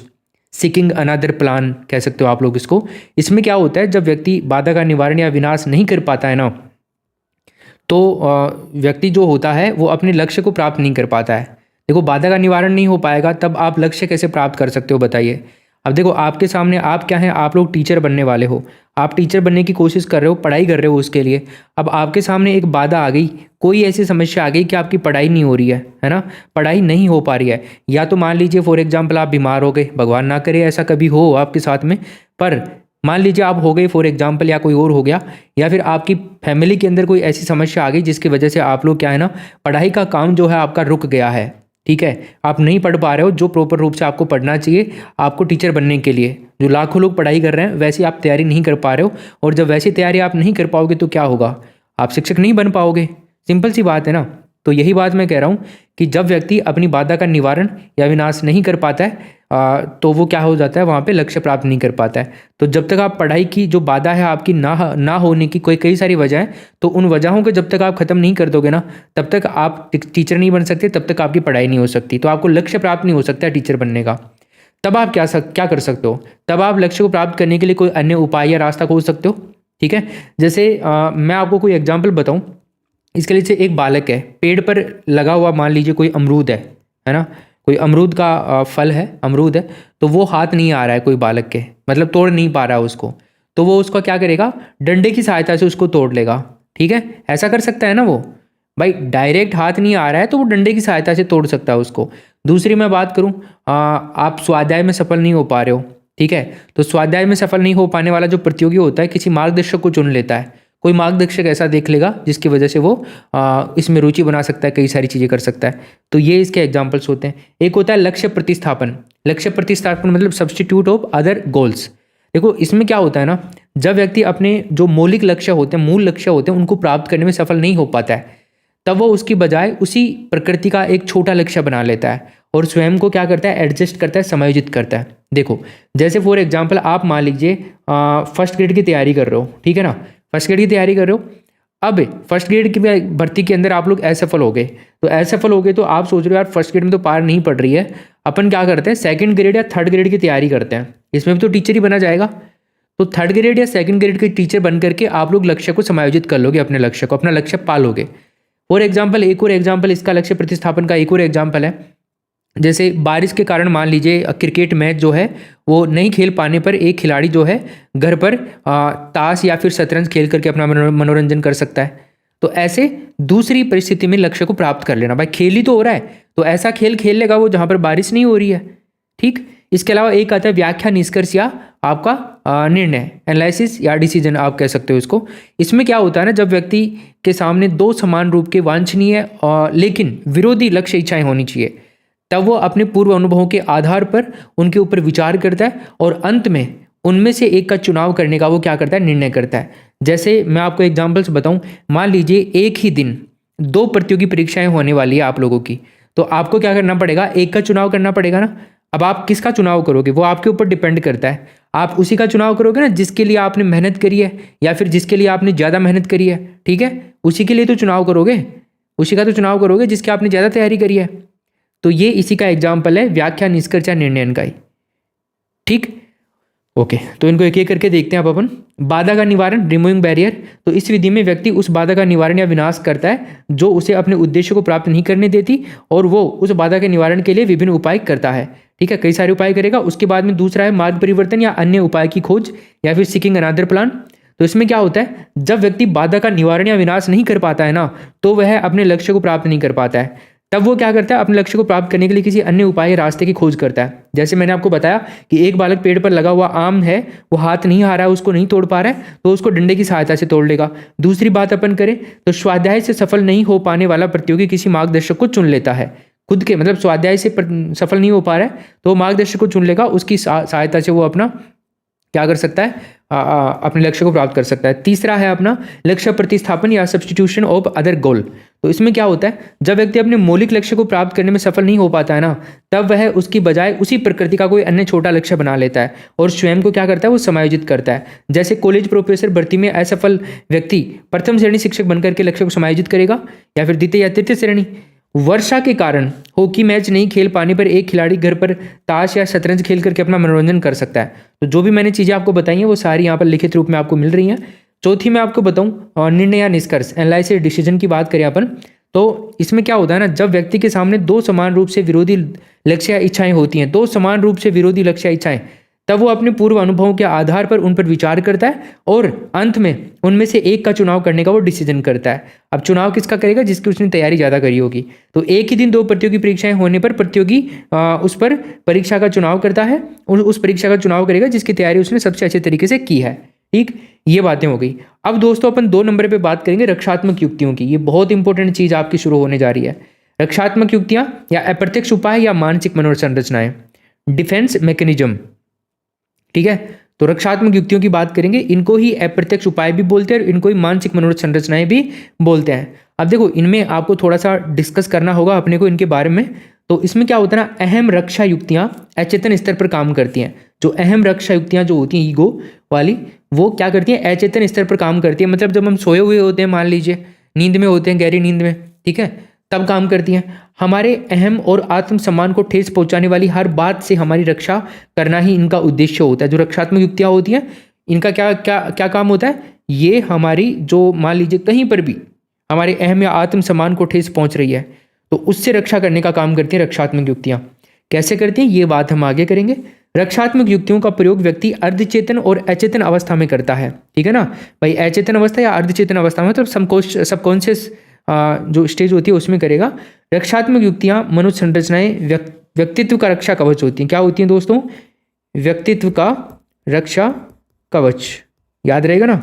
ओके, तो ये क्या होती है? व्यक्तित्व का रक्षा कवच होती है। सबके सब आप याद कर लीजिएगा इनको। अब देखेंगे अपन यहाँ पर कुछ प्रमुख रक्षात्मक युक्तियों के बारे में डिस्कस करते हैं। तो इनमें 1 बाय 1 करके देखते हैं। एक तो है अंतर्बाधा युक्ति। प्राथमिक मनोसंरचनाओं के बारे में बात करेंगे पहले और फिर उसके बाद में हम करेंगे आगे। तो अंतर्बाधा युक्ति की बात करते हैं। एक होती है समन युक्ति। तो अंतर्बाधा युक्ति को अपन देखें तो एक कार्य, एक व्यवहार या एक परिस्थिति में दूसरा कार्य या दूसरा व्यवहार या दूसरी परिस्थिति में बाधा उत्पन्न करता है। ठीक है, वही बात आ गई ना आपका सकारात्मक और नकारात्मक, जो आपके स्थानांतरण अपन ने पढ़े थे, सकारात्मक स्थानांतरण, नकारात्मक स्थानांतरण, शून्य स्थानांतरण, स्थानांतरण के प्रकार अपन ने काफ़ी सारे देखे थे। तो वही बात है, एक कार्य, एक व्यवहार या एक परिस्थिति में दूसरा कार्य, दूसरा व्यवहार या दूसरी परिस्थिति में बाधा उत्पन्न करना। ठीक है, ये क्या कहलाता है? अंतर्बाधा। बात ही कर रहा है मतलब किसी काम में बाधा उत्पन्न करना। कोई भी दूसरा काम मान लीजिए, कोई भी दूसरा व्यवहार मान लीजिए, कोई भी परिस्थिति मान लीजिए, कोई भी कार्य मान लीजिए। इसके बाद में आता है समन युक्ति। समन युक्ति क्या होती है? समन युक्ति मतलब होती है जानबूझकर स्वयं की इच्छाओं को दबा लेना। क्या होती है दोस्तों? जानबूझ करके स्वयं की इच्छाओं को दबा लेना, जबरदस्ती या बलपूर्वक किसी व्यक्ति या विचार को भुला देना। ठीक है, इसका एग्जाम्पल क्या हो सकते हैं? तो जैसे दूध वाले से झड़प हो जाने पर यह कहना कि छोड़ो, हुआ जो हुआ। या फिर हम इसको यूं कह सकते हैं कि जब एक व्यक्ति अपनी जो अतृप्त इच्छाएं होती हैं, अतृप्त इच्छाओं को जानबूझ करके भूलने का प्रयास करता है, तो समन कहलाता है। इसमें व्यक्ति सचेतन रूप से बलपूर्वक अपनी इच्छाओं को भूलना चाहता है। जैसे अपन बात करें दमन और शमन, दो चीज़ें होती हैं, एक तो समन है और एक दमन है। दोनों में आपको डिफरेंस पता होना चाहिए दोस्तों, क्योंकि दमन और समन में अंतर जो है ना वो है कि दमन जो होता है ना, दमन, तो दमन की स्थिति में व्यक्ति को पता नहीं चलता है कि कोई कष्टदायक विचार उसके अचेतन मन में धकेला जा रहा है। समझ रहे हो? दमन का क्या मतलब कहा मैंने? दमन और समन में अंतर पूछ रहे ना, तो एक ही अंतर आएगा वहाँ पे। दमन की स्थिति जो होती है ना, उसमें व्यक्ति को पता नहीं रहता है कि उसके मन में या अचेतन मन में कोई कष्टदायी विचार धकेला जा रहा है। कई लोग नहीं होते, धीरे धीरे हमारे को कष्ट देना शुरू करते हैं। हमें बाद में पता लगता है कि यार यह आदमी अपने साथ में धोखा कर गया। किंतु अगर समन की बात करें अपन, तो समन की स्थिति में व्यक्ति को पता रहता है कि कोई विचार अचेतन मन में डाला जा रहा है। अपन समझ जाते हैं कि ये सामने वाला देखो अपनी फिरकी ले रहा है, अपने कोई पागल बना रहा है। इतने तो पागल हम हैं भी नहीं जितना अपने को ये समझ रहा है। या तो ये पागल है या अपने को पागल समझ रहा है ना? ऐसी बात होती है, वो समन होता है आपका। समझ गए? तो दूध वाले से झड़प हो जाने पर यह कहना कि छोड़ो, हुआ जो हुआ। जबरदस्ती या बलपूर्वक किसी व्यक्ति या विचार को भुला देना, ये आपके समन युक्ति में आता है। और जानबूझकर स्वयं की इच्छाओं को दबा लेना, ये आपका समन युक्ति में आता है। आगे चलते हैं। एक आता है प्रत्यावर्तन या प्रतिगमन युक्ति। कौन सी आती है दोस्तों? प्रत्यागमन या प्रतिगमन युक्ति। प्रतिगमन को हम क्या बोल सकते हैं? रिग्रेशन बोल सकते हैं दोस्तों। क्या बोल सकते हैं? रिग्रेशन भी इसको बोल सकते हैं अपन। ठीक, तो प्रतिगमन का मतलब होता है पीछे की ओर लौटना। किधर लौटना? पीछे की ओर लौटना, प्रतिगमन, गमन का मतलब तो लौटना हो गया, मतलब चलना मान लीजिए, जाना मान लीजिए, या पीछे की ओर जाना मान लीजिए। प्रति का मतलब पीछे होता ही है, प्रति उपसर्ग का मतलब क्या होता है, ठीक। प्रत्यावर्तन जीवन की समस्याओं के समाधान के लिए बाल्यावस्था में लौटने की प्रवृत्ति है। क्या है भाई प्रत्यावर्तन? जीवन की समस्याओं के समाधान के लिए, जीवन में बहुत सारी समस्याएं चल रही हैं तो हम बाल्यावस्था में जाने की कोशिश करते हैं, यार बाल्यावस्था में हमारा जीवन कितना अच्छा था, कोई टेंशन नहीं थी, किसी प्रकार की कोई समस्या नहीं थी, ठीक है, ऐसा है। जैसे अंगूठा चूसना, बिस्तर पर पेशाब करना, एक व्यक्ति का बच्चों की तरह फूट फूट करके रोना, ये सारा क्या है भाई, बड़ा व्यक्ति है, बाल्यावस्था की तरह व्यवहार करेगा तो क्या करेगा, बाल्यावस्था में तो रोता भी था बच्चा, ठीक है, तो वैसा व्यवहार करेगा। बिस्तर पे पेशाब करना, अंगूठा चूसना, ये सारे के सारे क्या होते हैं, इसी के एग्जाम्पल है प्रतिगमन के, प्रत्यावर्तन के, रिग्रेशन के। प्रतिगमन एक प्रमुख अहम रक्षा युक्ति मानी जाती है, अहम रक्षा युक्ति है, ये ध्यान रखिएगा, अहम रक्षा युक्ति है। इसका शाब्दिक अर्थ होता है पीछे की ओर मुड़ना या भूतकाल में जाना। इसमें व्यक्ति अपने मानसिक तनाव और संघर्ष के बीच में अपनी आयु से नीचे के स्तर का व्यवहार करता है। जितनी आयु है, फॉर एग्जाम्पल आप लोगों की 25 साल की उम्र है या मेरी मान लीजिए 25 साल की उम्र है, तो मैं क्या करूंगा, मैं 7-8 साल का बच्चा बनने की कोशिश करूंगा, ठीक है, उस उम्र में जाने के उस उम्र वाले व्यवहार में करूंगा, ठीक है। तो इस तरह की स्थिति को क्या बोलते हैं, प्रतिगमन या प्रत्यावर्तन या रिग्रेशन, ठीक। यानी कि जब कोई वयस्क व्यक्ति अपनी इच्छाओं या प्रेरणाओं और अपने जो व्यवहार हैं उनको बाल्यावस्था की इच्छाओं, प्रेरणा और व्यवहार के अनुकूल बना देता है तो उसको प्रतिगमन कहते हैं। जैसे आप तो અહીંયા समझो थे, तो एक युवती है, ठीक, एक युवती है, शादी के बाद में फिर सुबह आपके माई के मतलब अपनी मम्मी के आंचल में छुपने के लिए वापस चली जाती है, मतलब मम्मी की गोद में बैठने के लिए वापस चली जाती है, एक युवती है शादी के बाद में। ये इसका एक बड़ा अच्छा एग्जाम्पल है। दूसरा मैं आपको बताऊं, कोई बड़ा भाई है तो बड़ा भाई का छोटे भाई के साथ में घुटने के बल चलना, ठीक है, या फिर अंगूठा चूसना, खुद भी उसकी तरह अंगूठा चूस रहा है जो छोटा भाई बाल्यावस्था में उसकी तरह, या फिर मान लीजिए एक 14 वर्षीय बालक है, उसका अंगूठा चूसना, बिस्तर पर पेशाब करना। प्रेम के अंदर असफल व्यक्ति गुड़िया के साथ में खेलने लगता है, उसको सजाने का प्रयत्न करता है। ये सारी जो एग्जाम्पल्स है ना आपके, ये किसके हैं, प्रतिगमन के हैं, प्रत्यावर्तन के हैं, रिग्रेशन के हैं। उसके बाद में आगे चले अपन, एक दमन युक्ति है। कौन सी युक्ति है, दमन युक्ति, रिप्रेशन, ठीक है। तो दमन युक्ति में क्या होता है, कोलमैन ने दमन के बारे में बताया कि ये सबसे घातक इच्छाएं होती हैं। कोलमैन ने क्या बताया दोस्तों, कोलमैन ने दमन के बारे में बताया कि ये सबसे क्या होती हैं, घातक इच्छाएं होती हैं। दुखद विचार या घटनाओं को बिना जानकारी चेतन से अचेतन मन में भेज देना ही क्या है, दमन है दोस्तों, समझ गए आप। तो दमन के बारे में किसका याद रखोगे, कोलमैन का याद रखोगे। कोलमैन ने बताया कि सबसे क्या होती हैं, घातक इच्छाएं होती हैं। दुखद विचार या घटनाओं को बिना जानकारी के चेतन से अचेतन मन में भेज देना ही क्या कहलाता है दोस्तों, आपका दमन कहलाता है। इस चीज़ का आप याद रखिए, ठीक है। और दमन के बारे में और मैं आपको बताऊँ यहाँ पे, इसको दूसरी तरह से अपन समझते हैं, एक और तरीके से मैं समझाने की कोशिश करता हूँ। देखो, दमन एक ऐसी रक्षा युक्ति है, अपन कह सकते हैं इसको रक्षा युक्ति ही तो है। तो दमन एक ऐसी रक्षा युक्ति है जिसके द्वारा व्यक्ति चिंता, तनाव, संघर्ष उत्पन्न करने वाली जो असामाजिक और अनैतिक इच्छाएं होती हैं, यादें होती हैं, उनको चेतना से हटा करके अचेतन मन में दबा लेता है, यानी कि अपनी इच्छाओं का दमन करता है। व्यक्ति जो दुखद अनुभव होते हैं, जो कड़ी यादें होती हैं जिनसे दुख पहुंचता है, ठीक है, जैसे कोई प्रेम में धोखा खा गया तो उसकी यादें हो गई, ठीक है, या फिर कोई परिवार का प्यारा सदस्य उसकी मृत्यु हो जाती है तो फिर वहाँ पे बहुत सारी प्रॉब्लम होती है, ठीक है। मानसिक कोई संघर्ष है और अतृप्त इच्छाएं हैं, इनको अचेतन मन में किसी कोने में दबा लेना आपका क्या कहलाता है, दमन कहलाता है, रिप्रेशन कहलाता है। जैसे एक बीमार व्यक्ति जो है खाने पीने की कई वस्तुओं से परहेज करता है, ठीक है, तो वो क्यों करता है, क्योंकि वो सही रहना चाहता है। दमन को कभी कभी आप लोग एक नाम भी दे सकते हो, चयनात्मक विस्मरण भी कहा जाता है दमन को, ये भी याद रखिएगा, नोट कर लेना कहीं पे भी। एक है रूपांतरण। रूपांतरण मतलब व्यक्ति तनाव कम करने के लिए तनाव को शारीरिक लक्षणों में बदल करके समायोजन करता है, ठीक है। रूपांतरण का मतलब हो गया दोस्तों कन्वर्जन। क्या हो गया, कन्वर्जन, ठीक है, रूपांतरण। तो व्यक्ति तनाव कम करने के लिए तनाव को शारीरिक लक्षणों में बदल करके समायोजित करता है, या फिर ये एक ऐसी मनोसंरचना है जिसमें व्यक्ति मानसिक संघर्षों और तनाव का समाधान अपने जो शारीरिक लक्षण होते हैं उनके रूप में करके रूपांतरित करता है। जैसे एक एग्जाम्पल मैं आपको बताऊं इसका, बीमारी में पलायन करना, ठीक है, या फिर बुरी आदतों का त्याग करना। एक और एग्जाम्पल इसका मैं बताऊं, परीक्षा के अंदर भयभीत छात्र का ठीक परीक्षा के दिन तेज बुखार आना, ठीक है, और या फिर कोई हेडेक हो जाना, बीमार हो जाना, मतलब सर दर्द हो जाना, हेडेक हो जाना। तो ये सारे रूपांतरण के एग्जाम्पल्स हैं, याद रहेगा। ओके, आगे देखते हैं। छठी अपनी युक्ति है दोस्तों प्रतिक्रिया निर्माण युक्ति। क्या है? प्रतिक्रिया निर्माण युक्ति। तो प्रतिक्रिया निर्माण युक्ति के बारे में अगर हम देखें तो जब व्यक्ति अपने अंतर्निहित इच्छा के विपरीत व्यवहार करके समायोजन करता है। क्या करता है? व्यक्ति जब अपने अंतर्निहित जो इच्छा होती है उसके विपरीत व्यवहार करके क्या करेगा दोस्तों? समायोजन करेगा। जैसे मैं आपको बताऊं, कोई लड़का शादी करना चाहता है लेकिन पिताजी के पूछने पर शादी से मना करना। क्या दोस्तों? कोई भी लड़का है वो शादी करना चाहता है लेकिन पिताजी के पूछने पर शादी से मना करना। मन बनावे मुंह हिलावे, यानी कि मन मांगे और सिर हिलावे जैसी स्थिति होती है। शैतानी बालक का अपने ससुराल में बगुला भगत होना। शैतानी है, बहुत खतरनाक वाला, ससुराल में दिखा रहा है मेरा तो शान तो कोई छह ही होने दुनिया का मायने, है ना।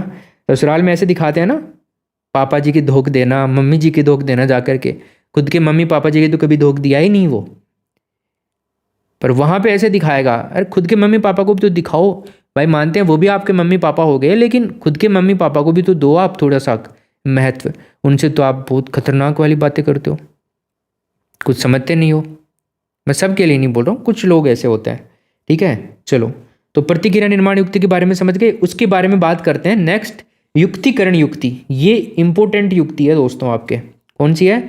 इंपॉर्टेंट युक्ति है। युक्तिकरण युक्ति के बारे में तुम ध्यान रखिएगा, ठीक। तो इसको अपन देखते हैं। यहाँ पे हमारे सामने आया हुआ है युक्तिकरण के बारे में, किसी समस्या के समाधान के लिए व्यक्ति द्वारा तर्क करना। कोई भी समस्या है उसके समाधान के लिए भाई तर्क वितर्क से ही तो समाधान निकलता है, तो तर्क करना या बहाना बनाना ही युक्ति कहलाता है। पर इसको दूसरे तरीके से लेंगे अपन। अपनी असफलता के पीछे तर्क संगत कारण बताते हुए समायोजन स्थापित करने की प्रक्रिया को युक्तिकरण कहते हैं। एग्जाम्पल तो आप समझ ही गए होंगे, बहुत सारे एग्जाम्पल है इसके। आपने भी कहीं ना कभी युक्तिकरण का प्रयोग जरूर किया होगा दोस्तों। तर्क संगतिकरण भी कहते हैं, औचित्य स्थापन भी इसको कहते हैं। क्या कहते हैं इसे? औचित्य स्थापन भी दोस्तों इसे कहा जाता है, ठीक है। रेशनलाइजेशन कह सकते हैं इसको अपन इंग्लिश में। तो इस युक्ति का सहारा लेकर के व्यक्ति अपने किए हुए जो काम होते हैं या व्यवहार होता है उसकी एक सत्यता को सिद्ध करने का प्रयास करता है, उचितता को सिद्ध करने का प्रयास करता है, और व्यक्ति अलग अलग तर्क देकर के अपने कार्य और व्यवहार को उपयुक्त ठहराने का प्रयत्न करता है। यानी कि जो अयुक्ति संगत अभिप्रेरक होते हैं, इच्छाएं होते हैं, उनसे उत्पन्न जो मानसिक संघर्ष या तनाव है उसका समाधान उन अभिप्रेरक या इच्छाओं को युक्ति संगत बना करके तर्कपूर्ण या विवेकपूर्ण व्याख्या करेगा वो। मतलब अपने को लग जाएगा कि यार वास्तव में बंदा सही बात बोल रहा है।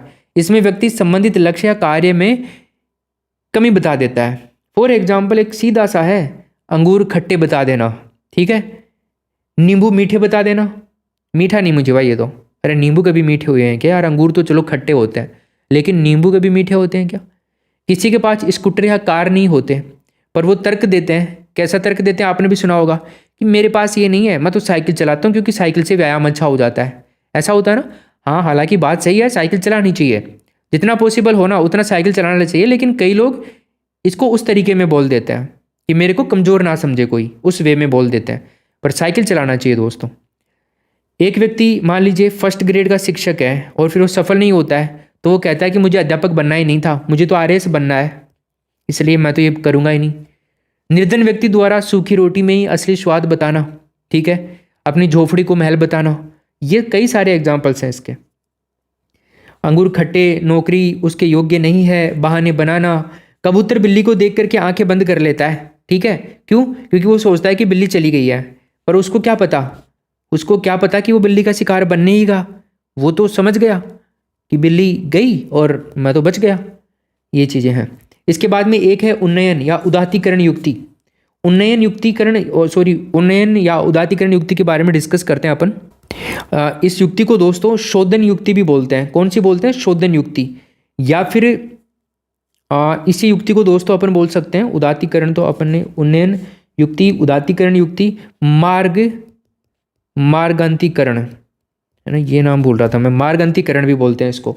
इसका अन्य नाम शुद्धिकरण, शोधन, मार्गांतीकरण और उदात्तीकरण। ये देखो ये लिखा हुआ है, मेरा दिमाग नहीं जा रहा था यहाँ पे, ध्यान नहीं जा रहा था, मैं यहाँ पे सोच रहा था एक नाम और है इसका, ठीक है।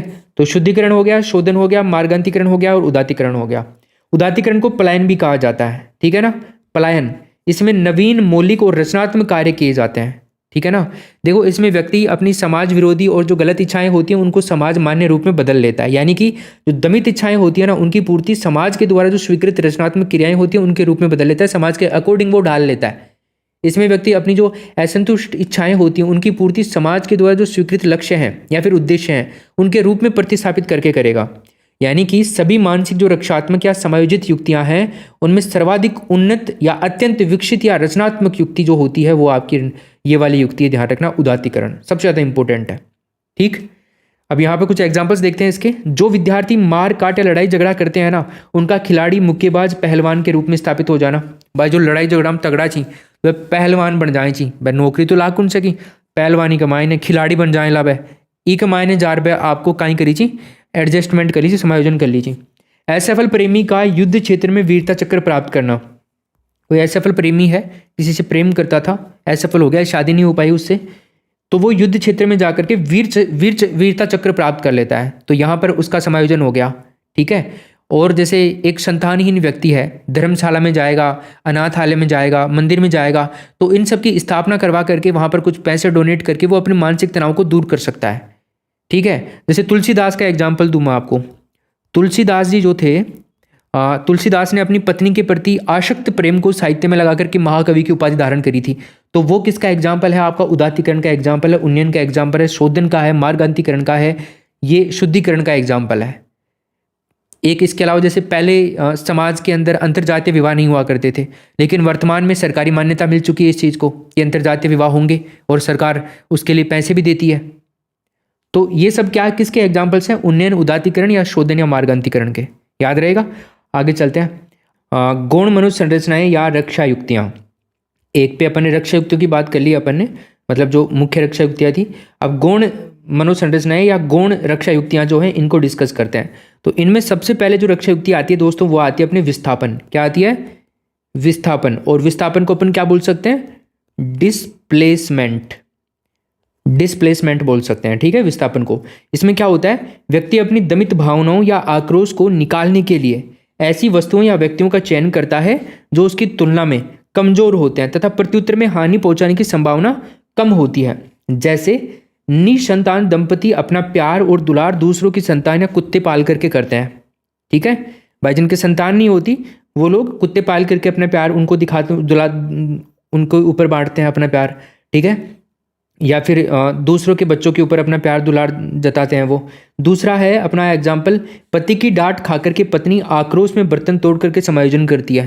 भाई पति का तो देख कौन सके, कहीं तो मेल दी थी आजकल वाली पत्नी, लेकिन थे मत कर जो यहाँ कदे भी, माँ बाप को नाम खराब हो जा रहा हो, सासरा कमाइन काई को ना।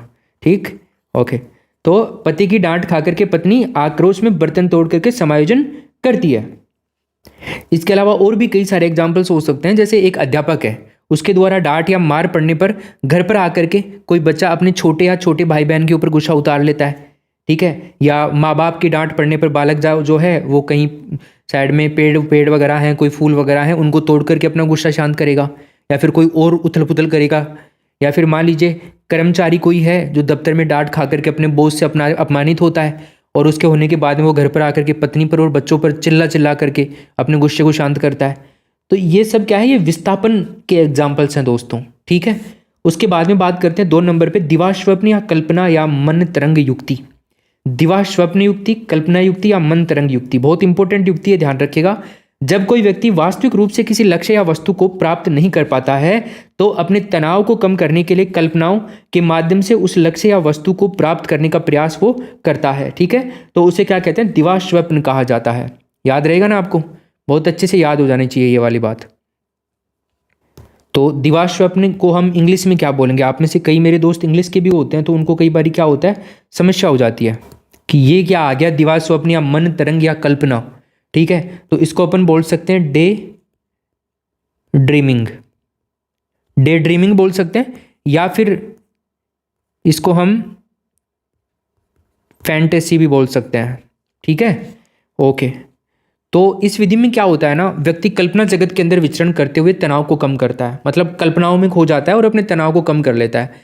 इसके अंतर्गत हम उसकी केवल कल्पना करते हैं जो हमें वास्तविक रूप से प्राप्त नहीं है, और इस युक्ति का प्रयोग व्यक्ति द्वारा उस समय किया जाता है जब वो वास्तविक दुनिया से स्वयं को हारा हुआ या असमर्थ महसूस करता है कि दुनिया तो गई भाड़ में, कोई मतलब नहीं है इस दुनिया से, सब लोग अपने क्या हो गए हैं, मतलबी लोग हो गए हैं। इसमें क्या होता है, और जैसे एग्जाम्पल दूँ, हवाई किले बनाना, ठीक है, मतलब कल्पना जगत के अंदर कुछ भी बना दिया, मैं प्रधानमंत्री बन गया, या फिर मैं राष्ट्रपति बन गया, या फिर मैंने ताजमहल बना लिया, मैं पता नहीं कहीं हूँ, दुनिया को छोड़ करके मैं तो दूसरे ग्रह पर भी जा करके बस गया हूँ, वहाँ पे मेरी दुनिया ही अलग है, मैं ही वहाँ का राजा हूँ, कई चीज़ें होती हैं, ठीक है। तो ये चीज़ें होती हैं। यदि मैं प्रधानमंत्री होता, शीर्षक पर निबंध लिख करके अपने सारे उद्गार निकाल लेगा बच्चा कि मैं क्या क्या कर देता देश के लिए, ठीक है। आप क्या करते मुझे बताओ प्रधानमंत्री होते तो, सबसे पहला काम। आगे चलते हैं, कमेंट बॉक्स में ज़रूर बताना ये वाली बात, क्या करते अगर आप प्रधानमंत्री होते तो, सबसे बढ़िया काम बताओ मेरे को, जो तुम्हारे मन में चल रहा है ना वो बता दो, मेरे को पता है तुम्हारे मन में क्या चल रहा है इस प्रश्न को लेकर के। एक है अंतक्षेपण युक्ति। कौन सी है? अंतक्षेपण का मतलब होता है मैं ही परमात्मा हूँ, देख लो। इसमें व्यक्ति समायोजन स्थापित करने के लिए दूसरों की विशेषताओं को स्वयं के अंदर देखता है, ठीक है। दूसरे व्यक्ति की विशेषताओं को खुद की विशेषताएं समझने लग जाता है कि मेरी हैं ये विशेषताएं तो मैं ही हूँ। कोई बीमार व्यक्ति को देख करके खुद उस बीमारी जैसा व्यवहार करेगा वो। इसके अलावा हम चलते हैं आगे, एक है प्रक्षेपण युक्ति। कौन सी युक्ति है दोस्तों? प्रक्षेपण युक्ति, बहुत इंपॉर्टेंट युक्ति है ये वाली भी। इसको हम बोल सकते हैं प्रोजेक्शन युक्ति बोलेंगे अपन इसको।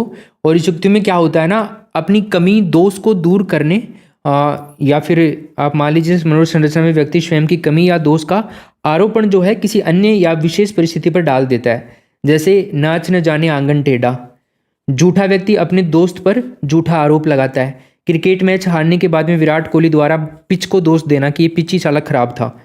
दूसरी बात, कई बार आप लोग असफल हो जाते हो, मान लीजिए कोई एग्जाम आपने दिया और असफल हो गए, तो उसमें क्या होता है ना, आप लोग घर वालों क्या कह देंगे, यार पढ़ाई का समय नहीं मिला, लास्ट में ये हो गया, पेपर कठिन आ गया, किसी का ही पेपर सही नहीं हुआ, पेपर आउट हो गया। आजकल तो बहुत सारे पेपर आउट होते हैं, मेरा सिलेक्शन कैसे होगा, मैं तो पढ़ाई भी बहुत करता हूँ। लेकिन हकीकत आपको पता है क्या है, चाहे आप दुनिया को पागल बना दो, लेकिन आपकी हकीकत आपको पता है कि आप खुद को धोखा दे रहे हो। घर वालों का भी कुछ नहीं बिगड़ेगा, घर वाले जैसे हैं बेचारे रह जाएंगे, लेकिन अगर आप चाहो तो उनको एक अच्छी ज़िंदगी दे सकते हो, आपकी भविष्य की आने वाली पीढ़ियों को आप अच्छी ज़िंदगी दे सकते हो, अच्छी पढ़ाई करके आप लोग खुद अपनी ज़िंदगी को अच्छी बना सकते हो, ठीक है। ये आपकी समझ के ऊपर आधारित है। आप बाकी बातों पे ध्यान ना लगा कर पढ़ाई के अंदर ध्यान लगाओ केवल और केवल, कुछ नहीं दिखना चाहिए आपको पढ़ाई के अलावा, ठीक। ये चीज़ें हैं सारी। और मान लीजिए कोई चरित्रहीन व्यक्ति है, वो अपनी पत्नी पर दुराचारिणी होने का लांछन लगा देता है, तो ये एग्जाम्पल भी प्रक्षेपण युक्ति का, ये कई बार पूछ लेता है, ये आया हुआ है 2-3 बार, इसलिए मेरे को अचानक से याद आ गया तो मैंने आपको बता दिया, ठीक है। और आगे चलते हैं, नेक्स्ट अपन देखते हैं 5वें नंबर पे तादात्मीकरण या आत्मीकरण युक्ति। 5वें नंबर पे क्या हो जाएगा? तादात्मीकरण या आत्मीकरण। तो देखिए इसको अपन क्या बोल सकते हैं?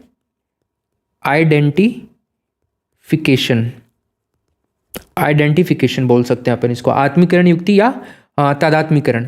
स्वयं को किसी के अनुसार ढाल लेना, ठीक है, किसी के अनुसार ढाल लेना खुद को। इस विधि में व्यक्ति किसी महान पुरुष, अभिनेता या आदर्श के अनुसार स्वयं को जोड़ता है और उसका अनुकरण करता है। जैसे मान लीजिए 10वीं के अंदर बार बार फेल होने के बाद में एक विद्यार्थी जो है अपने आप की तुलना सचिन तेंदुलकर से करने लग जाता है कि मैं तो क्रिकेट के लिए ही बना हूँ, या फिर विराट कोहली से करने लग जाएगा, वीरेंद्र सहवाग से, महेंद्र सिंह धोनी से, किसी से भी करने लग जाएगा, तो वो क्या हो जाएगा, अपना अनुकूलन बिठा लेगा, अपना एडजस्टमेंट वो बिठा लेगा, समायोजन वो बिठा लेगा। प्रतिष्ठित व्यक्ति के गुणों व अवगुणों का अनुकरण करते हुए कोई व्यक्ति समायोजन करता है तो उसे आत्मीकरण कहा जाता है। याद रखना ये युक्ति भी बहुत इंपॉर्टेंट है। किसी प्रतिष्ठित व्यक्ति का परिचय देकर के या तालमेल बैठाकर अपना काम निकलवा लेना, यह आपका तादात्मीकरण, आत्मीकरण या आइडेंटिफिकेशन कहलाता है, ठीक है। उसके बाद में एक और युक्ति आती है प्रतिस्थापन युक्ति। याद रखेगा ये युक्ति भी बहुत इंपॉर्टेंट है, प्रतिस्थापन। इसमें व्यक्ति अपने मूल लक्ष्य या इच्छा के स्थान पर किसी अन्य लक्ष्य या अन्य लक्ष्य को अपना करके समायोजित करता है। फॉर एग्जाम्पल, जैसे प्रतिस्थापन में एक व्यक्ति का मौलिक लक्ष्य सांसद बनना था, ठीक है, MP बनना था, मेंबर ऑफ पार्लियामेंट, लेकिन वो असफल होने पर सरपंच बनकर के संतुष्टि प्राप्त करता है। इलेक्शन नहीं जीत पाया और वो सरपंच ही बन गया अपने गांव का, तो उसको संतुष्टि मिली थोड़ी बहुत, चलो ठीक है यार जो भी है कुछ तो मिला हाथ में, तो वो एडजस्ट कर लेता है अपने आप को। एक व्यक्ति कॉलेज व्याख्याता बनने का लक्ष्य बनाता है लेकिन वो असफल हो जाता है और 3rd ग्रेड का शिक्षक बनकर के संतुष्टि प्राप्त करता है। तो ऐसे संतुष्टि प्राप्त करने वाली चीज़ें क्या कहलाती है? प्रतिस्थापन युक्ति के अंदर आएंगी ये सारी की सारी। कन्फ्यूज हो जाओगे चीज़ों में, मुझे पता है काफ़ी सारे एक ही सामान के नाम दिखते हैं अपने को और इनमें कन्फ्यूजन होना लाजमी है। फिर मैं आपको इसीलिए कहता हूँ कि बार बार रिवीजन करो, नोट्स आपको मान एजुकेशन ऐप पर मिल जाएंगे, कोई प्रॉब्लम नहीं है। ठीक, इसके बाद में अपन बात करते हैं, एक आती है 7वीं, वास्तविकता या अस्वीकरण युक्ति। कौन सी? वास्तविकता या अस्वीकरण युक्ति। इसमें क्या होता है, व्यक्ति मानसिक तनाव को दूर करने के लिए वास्तविकता को अस्वीकार कर देता है। ठीक है भाई, मान लीजिए अगर वो वास्तविकता को स्वीकार कर लेगा ना, तो मतलब कि उसका जो तनाव है ज़्यादा बढ़ जाएगा। तो वो क्या सोचता है, मेरे को यार ये चीज़ तुम सुनाओ ही मत, इस चीज़ के अंदर मैं पढ़ना ही नहीं चाहता। तो वास्तविकता को अस्वीकार कर देता है मानसिक तनाव को दूर करने के लिए। तो इसके लिए जैसे कोई मान लीजिए व्यक्ति है मलेरिया वायरस से पीड़ित है, तो ये पीड़ित होने पर कहना है कि मुझे कुछ भी नहीं हुआ है, तुम चिंता मत करो। ठीक है, तो वो क्या करता है, अपने मानसिक तनाव को दूर करता है। तो इस तरह से मानसिक तनाव जैसे क्रिकेट मैच में बन जाता है कई बार। जैसे फाइनल मैच है, मान लीजिए वर्ल्ड कप का फाइनल मैच है और वहाँ पर लास्ट का ओवर चल रहा है। ठीक है, 2020 वर्ल्ड कप है, लास्ट का ओवर चल रहा है और लास्ट के ओवर की 3 गेंद बची हुई हैं, 3 गेंदों के अंदर चाहिए 9 रन। ठीक है, तो कई लोग क्या करते हैं, टीवी ऑफ कर देते हैं। उनके अंदर इतना कलेजा नहीं होता कि वो लोग क्या है ना, वास्तविकता का सामना कर पाएँ। ठीक है, वो सोचते हैं कि टीवी बंद कर दो और 7-8 मिनट के बाद में जब न्यूज ही सुन लेंगे अपन, तो क्या हुआ क्या नहीं हुआ तब ठीक है वो देख लेंगे। लेकिन ये 3 बॉल नहीं देखी जाएंगी भाई, इतना मतलब इतना उनकी हार्ट बीट जो बढ़ जाती है, ब्लड प्रेशर कईयों का बढ़ जाता है, कई सारी प्रॉब्लम्स हो जाती हैं। तो ये वास्तविकता या अस्वीकरण युक्ति कहलाती है, ध्यान रखिएगा। इसके बाद में आक्रामक व्यवहार युक्ति होती है। देखो नाम से पता चल रहा है अपने को क्या होने वाला है इसके अंदर, आक्रामक व्यवहार युक्ति। तो आक्रामक व्यवहार युक्ति के होते हैं 2 प्रकार, एक तो होता है प्रत्यक्ष आक्रामक व्यवहार युक्ति और एक होती है अप्रत्यक्ष आक्रामक व्यवहार युक्ति। ठीक है, तो प्रत्यक्ष आक्रामक व्यवहार युक्ति क्या है ना, मौलिक वस्तु पर क्रोध करना। ठीक है, और अप्रत्यक्ष आक्रामक व्यवहार वाली अमौलिक वस्तु या व्यक्ति के ऊपर क्रोध करना। तो ये दोनों मौलिक और अमौलिक का ध्यान रखना, प्रत्यक्ष तो मौलिक पर क्रोध करना और अप्रत्यक्ष अमौलिक वस्तुओं के ऊपर क्रोध करना। अब आप कहेंगे सर मौलिक वस्तुओं का क्या मतलब होता है? देखो मौलिक वस्तुएं, वैसे अगर एक जनरल मैं आपको इस शब्द की परिभाषा बताऊं मौलिक वस्तु की, तो एकल उपयोगी कह सकते हो आप इनको। क्या कह सकते हो? एकल उपयोगी। एकल उपयोगी का मतलब अब क्या समझ रहे हो आप? अरे जिनको हम एक बार उपयोग कर सकते हैं।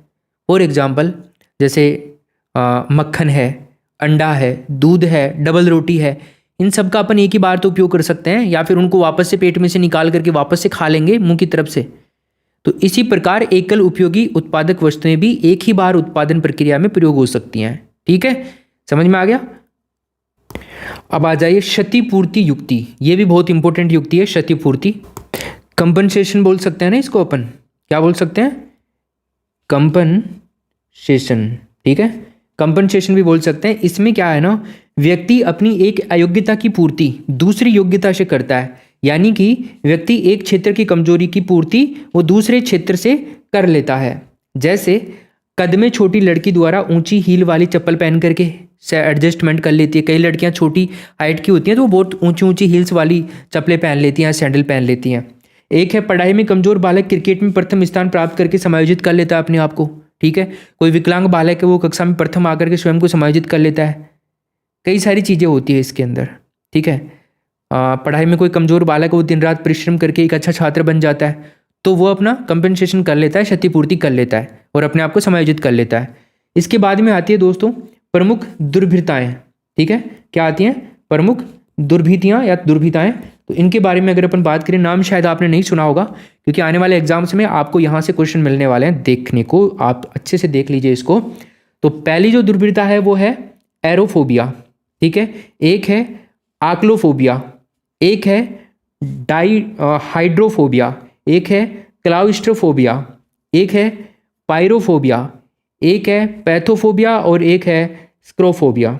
आप तो बस पूछ लेना, कोई भी आपके मित्र हैं जो मनोविज्ञान पढ़ते हैं उनको बोलना कि तुमने एडजस्टमेंट वाला चैप्टर पढ़ लिया क्या, समायोजन वाला चैप्टर पढ़ लिया क्या तुमने? वो कहेगा हाँ, यस मैंने रीड कर लिया कंप्लीट तरीके से। कुछ पूछ लिया अगर तेरे को पूछना है तो फिर आप पूछना पैथोफोबिया किसे कहते हैं, पायरोफोबिया किसे कहते हैं, स्क्रोफोबिया किसे कहते हैं, आक्लोफोबिया किसे कहते हैं, हाइड्रोफोबिया किसे कहते हैं, क्लाउस्ट्रोफोबिया किसे कहते हैं? पूछ लेना उनसे।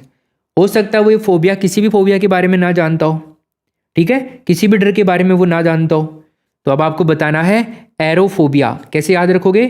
देखो हवा एरोफोबिया, हवा को क्या कहते हैं? एयर कहते हैं ना इंग्लिश में, तो हवा होगी ना एयर, तो एरो आ गया इसमें, एरोफोबिया। हवा से जिन बच्चों को डर लगता है ना, उनको समझ लेना उन बच्चों को क्या है, एरोफोबिया है।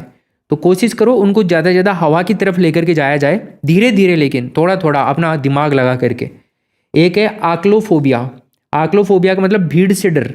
भीड़ के अंदर जाने से कई बच्चों को डर लगता है कि पता नहीं क्या हो जाएगा, कोई कूट देगा, कोई चीट देगा अपने को, नीचे पैरों के नीचे दबा देगा, या फिर कहीं पर भी अपन क्या हो जाएंगे, इधर उधर हो जाएंगे। तो भीड़ से कई बच्चों को डर लगता है, ठीक है। उसके बाद में एक आता है हाइड्रोफोबिया। क्या आता है, हाइड्रोफोबिया, ये पानी से डर लगना, ठीक है। तो पानी से डर लगना मतलब पानी का जो सूत्र होता है वो होता है H2O। तो हाइड्रोजन आता है ना इसमें, तो हाइड्रोफोबिया, ऐसे याद रख लोगे, ओके। इसके बाद में आता है क्लाउस्ट्रोफोबिया। क्लाउस्ट्रोफोबिया का मतलब हो गया बंद जगह से डर, मतलब कोई बंद कमरे के अंदर उस बच्चे को अंधेरा करके डाल दिया तो उससे उसको डर लगता है, तो ये होता है क्लाउस्ट्रोफोबिया। इसके बाद में एक आता है पायरोफोबिया। पायरोफोबिया की अगर दोस्तों अपन बात करते हैं तो पायरोफोबिया जो है ये आग से डर लगता है, आग, पायरो, अग्नि, ठीक है। तो पायरोफोबिया आग से डर लगता है। एक है पैथोफोबिया, रोग से डर, मतलब कोई भी रोग हो जाता है ना उससे डर लगना, पैथोफोबिया कहलाता है। और एक फोबिया होता है स्क्रोफोबिया, जो कि ऊंचाई से डर लगता है, ठीक है। ऊंचाई से तो भाई साहब मेरे को डर लगता है, चक्कर से आ जाते हैं, पता नहीं क्या सीन है। कई बार कोशिश करता हूँ कि डर ना लगे, ऊंचाई पे जाने की बार बार कोशिश करता हूँ, लेकिन फिर भी हो नहीं पा रहा है, मतलब इससे ये जो डर है ये निकल नहीं पा रहा है, क्या ही सीन है। तो स्क्रोफोबिया तो मेरे को भी है भाई, थोड़ा बहुत है, ज़्यादा नहीं है। ऐसे तो है नहीं कि मैं छत पे ही जा करके डर लगता है, मतलब जो एडवेंचर होते हैं ना वैसी जगहों पे, उनसे डर लगता है थोड़ा। चलिए, तो ये 6 आपके कंप्लीट हो चुके हैं, इनको ध्यान रखिएगा आप लोग। और आपका समायोजन वाले चैप्टर का खेल हो गया है खत्म, ठीक है। समायोजन वाला बिंदु खत्म हो गया है। अब आगे पढ़ेंगे अपन कुसमायोजन, मेल एडजस्टमेंट। तो समायोजन वाले चैप्टर को अच्छे से तुम लोग रिवीजन कर लो कंप्लीट, जो भी मैंने तुम्हारे को रीड करवा दिया है तुम लोग रीड कर लीजिए। और मान एजुकेशन जो अपना यूट्यूब चैनल है इसको कर लीजिए आप लोग सब्सक्राइब, और एक अपना चैनल है मान सर ऑफिशियल, उसको भी आप लोग सब्सक्राइब कर लीजिए, ठीक, ओके। तो अपना एडजस्टमेंट वाला टॉपिक चल रहा है और इसमें कुसमायोजन बचा हुआ है, समायोजन अपन ने कंप्लीट कर लिया है। अब आगे हमारा है बिंदु कुसमायोजन। सबसे पहले तो आपके पास में ये जवाब होना चाहिए सवाल का कि आखिर कहते किसे हम कुसमायोजन, है ना। इस सवाल का जवाब जब तक आपके पास नहीं आएगा तब तक आप इस चैप्टर को बढ़िया ढंग से नहीं पढ़ सकते हो दोस्तों, ठीक है। तो मैं आपको थोड़ी सी एक हिंट देता हूँ यहाँ पे, आप खुद ब खुद समझ जाओगे कुसमायोजन क्या होता है। एक तो चीज़ है कि समायोजन का बिल्कुल विपरीत या उल्टा जो है ना वो आपका कुसमायोजन कहलाएगा, राइट। अब यहाँ पे अगर अपन देखें तो कुसमायोजन में देखिए, एक तो चिंता, जो लोग चिंता में रहते हैं ना हमेशा, इसके अलावा जो लोग एकाग्र चित्तता, या फिर आप कर सकते हो खराब एकाग्र चित्तता, ठीक है ना, खराब एकाग्र चित्तता। इसके अलावा मैं कह सकता हूँ कि जैसे चिड़चिड़ापन होता है, क्या होता है, चिड़चिड़ापन, मतलब कई लोग होते हैं ना चिड़चिड़े होते हैं, थोड़ी सी बात प्यार से भी अपन बोलेंगे तो वो जवाब चिड़चिड़ेपन से ही अपने को देंगे। एक इन लोगों को हमेशा बेचैनी रहती है, जो लोग कुसमायोजित हो रहे हैं उनकी बात कर रहे हैं, हमेशा किसी न किसी के ऊपर शंका करते रहते हैं ये लोग, ठीक है, मतलब ट्रस्ट भी इनको नहीं होता है अच्छे से। एक इनको घबराहट होती है, घबराहट, ठीक है। हालांकि ये सारे लक्षण एक ही व्यक्ति के नहीं है, अलग अलग व्यक्तियों में इस प्रकार के लक्षण पाए जाते हैं, तो उनको अपन समझ सकते हैं कि ये कुसमायोजित व्यक्ति हैं, ठीक। लेकिन मैं आपको एक और बात बताऊं, चलो आपने समझ लिया कि कुसमायोजन के ये कारण, ये सारे जो हैं ये लक्षण होते हैं कुसमायोजित व्यक्तियों के। लेकिन अगर अपन कारणों की बात करें कि कुसमायोजित होने के पीछे के क्या कारण होते हैं, क्या प्रकृति ने उनको कुसमायोजित बना दिया, भगवान ने उनको कुसमायोजित बना दिया है शुरू से, बचपन से या माँ के पेट से ही?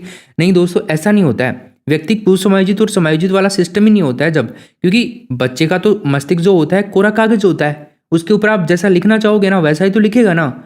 तो अब देखो, एक तो आप जो आपके पास में पेज है, वाइट पेज है, कोरा कागज है, उसके ऊपर अच्छी अच्छी चीज़ें लिखो। एक आप देखोगे उसके ऊपर खराब चीज़ें लिख दो, है ना, जिनसे नकारात्मकता आए। तो आप क्या चाहोगे, अच्छी चीज़ें लिखना। अब अच्छी चीज़ें अगर आप लिख रहे हो तो बच्चा क्या बनेगा, बच्चे को अगर आप अच्छी चीज़ें डाल रहे हो, मस्तिष्क में अच्छी चीज़ें सिखा रहे हो, तो बच्चा क्या बनेगा, समायोजित बच्चा बनेगा। लेकिन अगर घर में माहौल खराब है, अच्छे संबंध नहीं है बच्चे के किसी के साथ में, या माता पिता के द्वारा बालक की उपेक्षा की जा रही है, या फिर ज़्यादा लाड प्यार से भी कुसमायोजित हो जाता है बच्चा। परिवार में असंगठन मान लीजिए, भग्न परिवार मान लीजिए, बेरोजगारी मान लीजिए, समाज के अंदर निम्न स्थिति मान लीजिए, आर्थिक संकट मान लीजिए, माता पिता के अत्यधिक ऊंचे आदर्श मान लीजिए, ये सब चीज़ें कुसमायोजित व्यक्ति के क्या होते हैं, कारण होते हैं। ठीक है, चलिए तो अब अपन इनको देख लेते हैं एक बारी। तो हम बात कर रहे हैं यहाँ पे कुसमायोजन की। तो कुसमायोजन में देखिए दोस्तों, समायोजन की विपरीत स्थिति को कुसमायोजन क्या कहते हैं अपन, मतलब समायोजन का विलोम आप कुसमायोजन कर सकते हो दोस्तों। ठीक, ये अंग्रेजी के 2 शब्दों से मिलकर के बना है। कौन? कुसमायोजन जो है अंग्रेजी के 2 शब्द हैं, मेल और एडजस्टमेंट। ठीक है, तो मेल का मतलब तो हो गया आपका बुरा, और एडजस्टमेंट का मतलब हो गया समायोजन, मतलब बुरा समायोजन। क्या हो जाएगा? बुरा समायोजन। बुरा समायोजन, बुरा समायोजन क्या कहलाता है आपका? कुसमायोजन कहलाता है।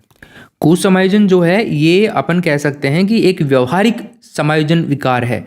इसमें व्यक्ति अपनी भावनाओं के कारण अपने वातावरण में किसी भी मांग या आवश्यकता के लिए सामान्य समायोजन करने में असमर्थ होता है, मतलब वो नहीं कर पाता है सामान्य समायोजन बाकी व्यक्तियों के साथ में। या फिर आप अपनी जो वैज्ञानिक भाषा है मनोविज्ञान की, उसमें ये कह सकते हैं कि किसी के पर्यावरण की मांग पर सफलतापूर्वक और संतोषजनक ढंग से प्रतिक्रिया करने में असमर्थता जो होती है ना, वो आपकी कुसमायोजन होती है दोस्तों। तो क्या हो गया? बुरा हो गया, या फिर असंतोषजनक जो आपका समायोजन है वो आपका क्या हो जाएगा? कुसमायोजन हो जाएगा। तो हम क्या कहेंगे? कुसमायोजित बालक का जो व्यवहार होता है ना वो नकारात्मक होता है। सिंपल सी भाषा में समझ लेना।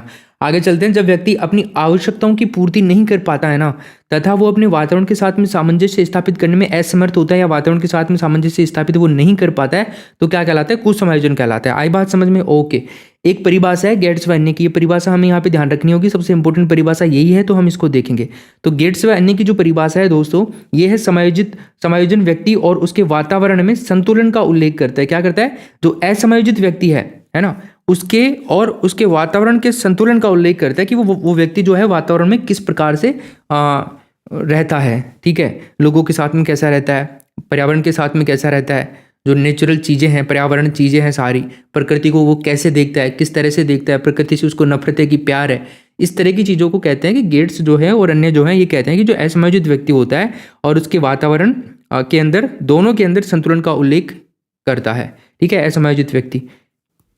तो वातावरण और असमायोजित व्यक्ति के बारे में पूछे तो ये परिभाषा ध्यान रखना, थोड़ा सा इतना ही ध्यान रखो, हिंट गेट्स व अन्य ने दी। आगे चलते हैं। आगे अपन देखते हैं कुछ विशेषताएं हैं कुसमायोजित व्यक्ति की, इनको देख लेते हैं। तो पहली विशेषता है दोस्तों मानसिक रूप से अस्वस्थ। क्या है? मानसिक रूप से अस्वस्थ, कुसमायोजन की विशेषता। दूसरी है ईर्ष्या, द्वेष, बदले की भावना का शिकार। तो कुसमायोजित व्यक्ति की विशेषताओं में मानसिक रूप से मतलब मस्तिष्क जो होता है, मस्तिष्क के रूप से अपन देखें तो बहुत सारे बालक तो लगभग सही रहते हैं, स्वस्थ रहता है मस्तिष्क, लेकिन जिनका मस्तिष्क अस्वस्थ रहता है, अस्वस्थ का मतलब उनके नेगेटिविटी रहती है मस्तिष्क के अंदर, हमेशा नकारात्मक विचार आते हैं, नकारात्मक कार्य करते हैं वो, किसी से लड़ाई झगड़ा करना, चिड़चिड़ापन होना, कई सारी भद्दी बातें बोलना, किसी को मार देना, है ना, पत्थर फेंक के मार देना किसी को, कई तरह की चीज़ें होती हैं। ये सब चीज़ें जो व्यक्ति में होते हैं ना, जिस बालक में होती हैं, किसी व्यक्ति में होते हैं, तो वो क्या कहलाता है? कुसमायोजित मस्तिष्क वाला या फिर अस्वस्थ मस्तिष्क वाला कहलाएगा। उसके बाद में ईर्ष्या, द्वेष और बदले की भावना का शिकार होते हैं ये लोग। ठीक है, इनमें ईर्ष्या बहुत होती है, द्वेष ये लोग बहुत रखते हैं अपने पास पड़ोस वालों से, कोई सक्सेस हो गया तो उनसे, है ना, परिवार वालों से या फिर रिश्तेदारों से, सबसे लगभग ये द्वेष रखते हैं। कोई अलग ही व्यक्ति होगा दूसरा बाहर का ही, उसी के साथ में ये लोग घुल मिलते हैं, बाकी आसपास के लोगों के साथ ये क्या करते हैं? द्वेष ही करते हैं ये। ठीक है, तो ऐसे व्यक्ति क्या होते हैं? मानसिक रूप से अस्वस्थ होते हैं। इसके अलावा मैं बात करूँ नकारात्मक सोच। क्या दोस्तों? नकारात्मक सोच की अगर बात करते हैं तो जो नकारात्मक सोच है, नेगेटिव थिंकिंग है, ये इन लोगों की होती है क्योंकि ये अस्वस्थ होते हैं मानसिक रूप से। इसके अलावा कुंठा व निराशा का शिकार होते हैं ये लोग। ठीक है ना, कुंठा और निराशा, इन लोगों को हमेशा निराशा ही हाथ लगती है क्योंकि ये लोग कभी सोचते नहीं अच्छा करने की। तो जब अच्छा करने की सोचेंगे, अगर सोचेंगे भी ना तो उसके लिए काम नहीं करेंगे। फिर भाई मान लो टीचर बनने की इन्होंने सोच ली, ठीक है भाई, असमायोजित व्यक्ति भी तो टीचर बनने के बारे में तो विचार कर सकता है, लेकिन वो केवल विचार ही करेगा, उसके लिए जो एफर्ट लगेगा, जो आप लोग जो पढ़ाई करते हो ना रोज, वो वाला काम वो नहीं करने वाला है। समझ में आई? वो तो बस सपने ही देखेगा कि मैं टीचर बन जाऊं, एक दिन मैं भी स्कूल में पढ़ाने जाऊं, लेकिन उसको पता नहीं है मेहनत करेंगे तब टीचर बनेंगे, पढ़ाई करेंगे तब टीचर बनेंगे। ठीक, इसके बाद में ये हो गया मानसिक रोगों का शिकार। मानसिक रोगों का शिकार वही बात है, मानसिक रूप से अस्वस्थ जो होता है वो बच्चा जो मानसिक रोगों का भी शिकार होता है। उसके बाद में बाधाओं को देखकर घबरा जाना, सामने कई सारी प्रॉब्लम्स आती है ना, हमारी ज़िंदगी में आए दिन नई नई प्रॉब्लम्स आती हैं, तो हम लोग क्या क्या करते हैं, जो समायोजित व्यक्ति होता है वो तो प्रॉब्लम्स का सामना करता है, उनको फेस करके उनको सॉर्ट आउट करता है। लेकिन ये व्यक्ति क्या करते हैं, प्रॉब्लम से दूर भागते हैं, समस्याओं से दूर भागते हैं, उनको सोल्व करने की बजाय फिर वो ज़्यादा समस्याओं से घिर जाते हैं, इस वजह से ये ज़्यादा कुसमायोजित हो जाते हैं फिर। तो ये कई चीज़ें हैं यहाँ पे विशेषताओं में। आगे देखें तो निरंतर दुश्चिंता इनकी बनी रहती है, चिंता भी है ना इनकी, वो भी बुरी होती है, ठीक है। अब देखो चिंता जो होती है वो लगातार इनकी रहती है कोई ना कोई चीज़ की हमेशा ही, तो वो ज़्यादा चिंता में बदल जाती है, मतलब दुश्चिंता कहेंगे फिर हम उसको, या फिर दुश्चिंता को आप लोग घबराहट भी कह सकते हो, घबराहट, ठीक है। चलो इसके बाद में एक होता है दोस्तों बेचैनी। बेचैनी के अंदर पसीना आना, है ना, ये भी इन लोगों के अंदर होता है। दुश्चिंता को आप एंजाइटी भी बोल सकते हो वैसे, ठीक है ना, क्या बोल सकते हो, एंजाइटी, ठीक। एक होता है आक्रमणकारी प्रवृत्ति। कौन सी प्रवृत्ति होती है दोस्तों, आक्रमणकारी प्रवृत्ति होती है। नकारात्मक विचारधारा, ठीक, इनकी विचारधारा जो होती है नकारात्मक होती है, हमेशा नेगेटिव सोचते हैं, ठीक। यार मेरे साथ ऐसे हो गया तो, मैं टीचर नहीं बना तो, मैं पढ़ाई भी कर रहा हूँ फिर भी टीचर नहीं बना तो मेरा तो टाइम खराब हो गया। अरे वैसे कौन सा आप पहाड़ खोद रहे हो, वैसे भी आपका टाइम खराब भी हो रहा है, मेहनत कर लोगे तो क्या हो जाएगा। लेकिन ये क्या करते हैं, नकारात्मक विचारों वाले होते हैं, हमेशा नेगेटिव चीज़ें बोलते हैं, तो ऐसे लोग कुछ कर नहीं पाते हैं फिर ज़िंदगी के अंदर। इसके अलावा अत्यधिक चिंताग्रस्त होते हैं, ये बहुत ज़्यादा चिंता होती है इनको। और एक होता है व्यवहार में असामान्यता। इनका जो व्यवहार होता है उसमें असामान्यता पाई जाती है, सामान्य व्यक्तियों की तरह व्यवहार नहीं करते हैं, अलग ही टाइप का व्यवहार करते हैं, जैसे लड़ाई झगड़ा करना, चिड़चिड़ापन वगैरह, कई सारी चीज़ें ना वो बता रहे हैं अपन। इसके बाद में अपन कुसमायोजित व्यक्ति के लक्षण देखते हैं। तो लक्षणों में एक तो हकलाना, ये लोग हकलाते हैं, कोई बात हो जाती है ना तो घबराहट हो जाती है इनको ज़्यादा। इसके अलावा घृणा का भाव होता है इनमें, सामने वाले के प्रति क्या करते हैं, बहुत ज़्यादा घृणा करते हैं, तनाव में रहते हैं, अभी अपन ने बात कर ली। भयहीनता या फिर डरपोक प्रवृत्ति के ये लोग होते हैं। सिर व चेहरे को नोचना या मुंह को सिकोड़ना, ठीक है। बालकपन में ऐसी प्रॉब्लम्स देखने को जिन बच्चों में मिलती है तो वो कुसमायोजित बालक होते हैं।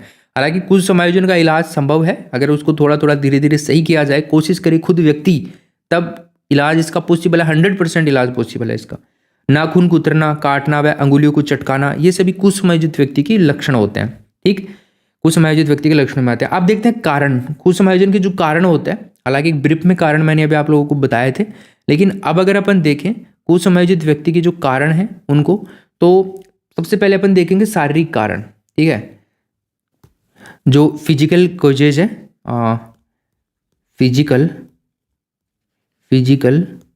कोजेज, ठीक, इनको अपन देखते हैं। तो कुसमायोजन के कारणों में अपन देखें दोस्तों शारीरिक कारण, तो एक तो है कमजोरी, ठीक है भाई, शारीरिक कारण ही तो कमजोरी। संवेदनशीलता, ठीक, उसके बाद में लंबी बीमारी व चोट, भावनात्मक धक्का, मतलब कोई ऐसा धक्का फैमिली में मान लीजिए या उसका निजी मान लीजिए, बच्चे का कोई हो गया हो भगवान को प्यारा, या फिर एक और कंडीशन है भावनात्मक धक्का, कोई किसी के ईमान को ठेस पहुंचा दे, किसी को भावनात्मक रूप से ठेस पहुंचा दे, धोखा दे देना, है ना, कई प्रकार के धोखे होते हैं आप सभी जानते हो। तो इनमें सब में क्या होता है, भावनात्मक धक्का होता है। एक होता है भद्दापन, एक होता है बाधाप्रस्तता, और एक होता है व्यक्तिगत विभिन्नताओं का अभाव। बाधाप्रस्तता का मतलब है दोस्तों यहाँ पे आप समझ सकते हो किसी के काम में खलल पहुंचाना, बाधा पहुंचाना, विघ्न पहुंचाना या अड़चन पहुंचाना, है ना, तो ये होता है इसका मतलब। व्यक्तिगत विभिन्नताएं जो होती हैं इनका अभाव भी पाया जाता है दोस्तों। क्या पाया जाता है, व्यक्तिगत विभिन्नताओं का क्या पाया जाता है दोस्तों, अभाव। इसके अलावा, लेकिन आप कहेंगे कि सर व्यक्तिगत विभिन्नताएं क्या होती हैं। देखो व्यक्तिगत विभिन्नताएं यानी कि दो लोगों के बीच में शारीरिक, मानसिक, संवेगात्मक और सामाजिक जो विशेषताएं होती हैं उनमें जो अंतर पाया जाता है ना, वो होता है व्यक्तिगत विभिन्नता, ठीक है। तो कुसमायोजित व्यक्ति में और समायोजित व्यक्ति में दोनों में अलग अलग प्रकार के ये सारे शारीरिक, मानसिक, संवेगात्मक, सामाजिक अंतर पाए जाते हैं इनकी विशेषताओं में। अब शारीरिक विभिन्नताओं में बात करें तो शरीर का आकार आता है, शरीर की संरचना आता है, बालों का रंग आता है, स्किन आती है, त्वचा, शारीरिक शक्ति आती है। एक मानसिक होता है, ठीक है। तो जो मानसिक विभिन्नताएं होती है ना दोस्तों, अवधारणा का निर्माण करना, स्मृति, ध्यान की शक्ति, ये सब। इसके अलावा लिंग विभिन्नता होता है, ठीक। तो लिंग विभिन्नता की बात करें तो लिंग भेद के कारण बालकों और बालिकाओं में शारीरिक बनावट और संवेगात्मक विकास में जो अंतर होता है ना, वो आपका लिंग विभिन्नता पाया जाता है। दूसरी अगर मैं बात करूँ आपसे रुचियों, क्या दोस्तों, रुचियों में विभिन्नता, किसमें, रुचियों में विभिन्नता। तो जो रुचियां होती हैं, हर व्यक्ति में अलग अलग रुचियां होती हैं, तो इनमें भी विभिन्नताएं पाई जाती हैं। एक होती है सामाजिक विभिन्नता। क्या होती है? सामाजिक विभिन्नता। तो सामाजिक कार्य को करने में लोग जो होते हैं ना, वो अलग अलग तरीके से पेश आते हैं। ठीक है, कई तो बहुत बढ़ चढ़ करके काम लेते हैं और कई बहुत निठल्ले हो जाते हैं। तो इस तरह से सामाजिक विभिन्नता भी पाई जाती है। ठीक है, तो ये सारी व्यक्तिगत विभिन्नताएं होती हैं। इनके कारण क्या होता है? व्यक्तिगत विभिन्नताओं के कारण भी होते हैं। जैसे एक कारण होता है वंशानुक्रम। क्या होता है? वंशानुक्रम। तो वंशानुक्रम क्या मतलब? माता पिता से संतानों को मिलने वाले जो लक्षण होते हैं ना, वो वंशानुक्रम कहलाते हैं। एक होता है पर्यावरण। पर्यावरण की अगर अपन बात करते हैं तो माता पिता के गर्भ के टाइम में विकास के जो पहला चरण होता है, उससे लेकर के जन्म के बाद तक का जो वातावरण होता है, वो पर्यावरण में आता है। ठीक है, ये व्यक्तिगत विभिन्नताओं के कारण है सारे। एक होता है लिंग। तो लिंग की अगर बात करें, लिंग भेद की अगर अपन बात करते हैं तो बालक और बालिकाओं में शारीरिक बनावट और संवेगात्मक जो विकास है उसमें अंतर पाया जाता है, तो ये लिंग भेद में आता है। तो इस तरह से अपन ने देखे यहाँ पे कुसमायोजन के कारण।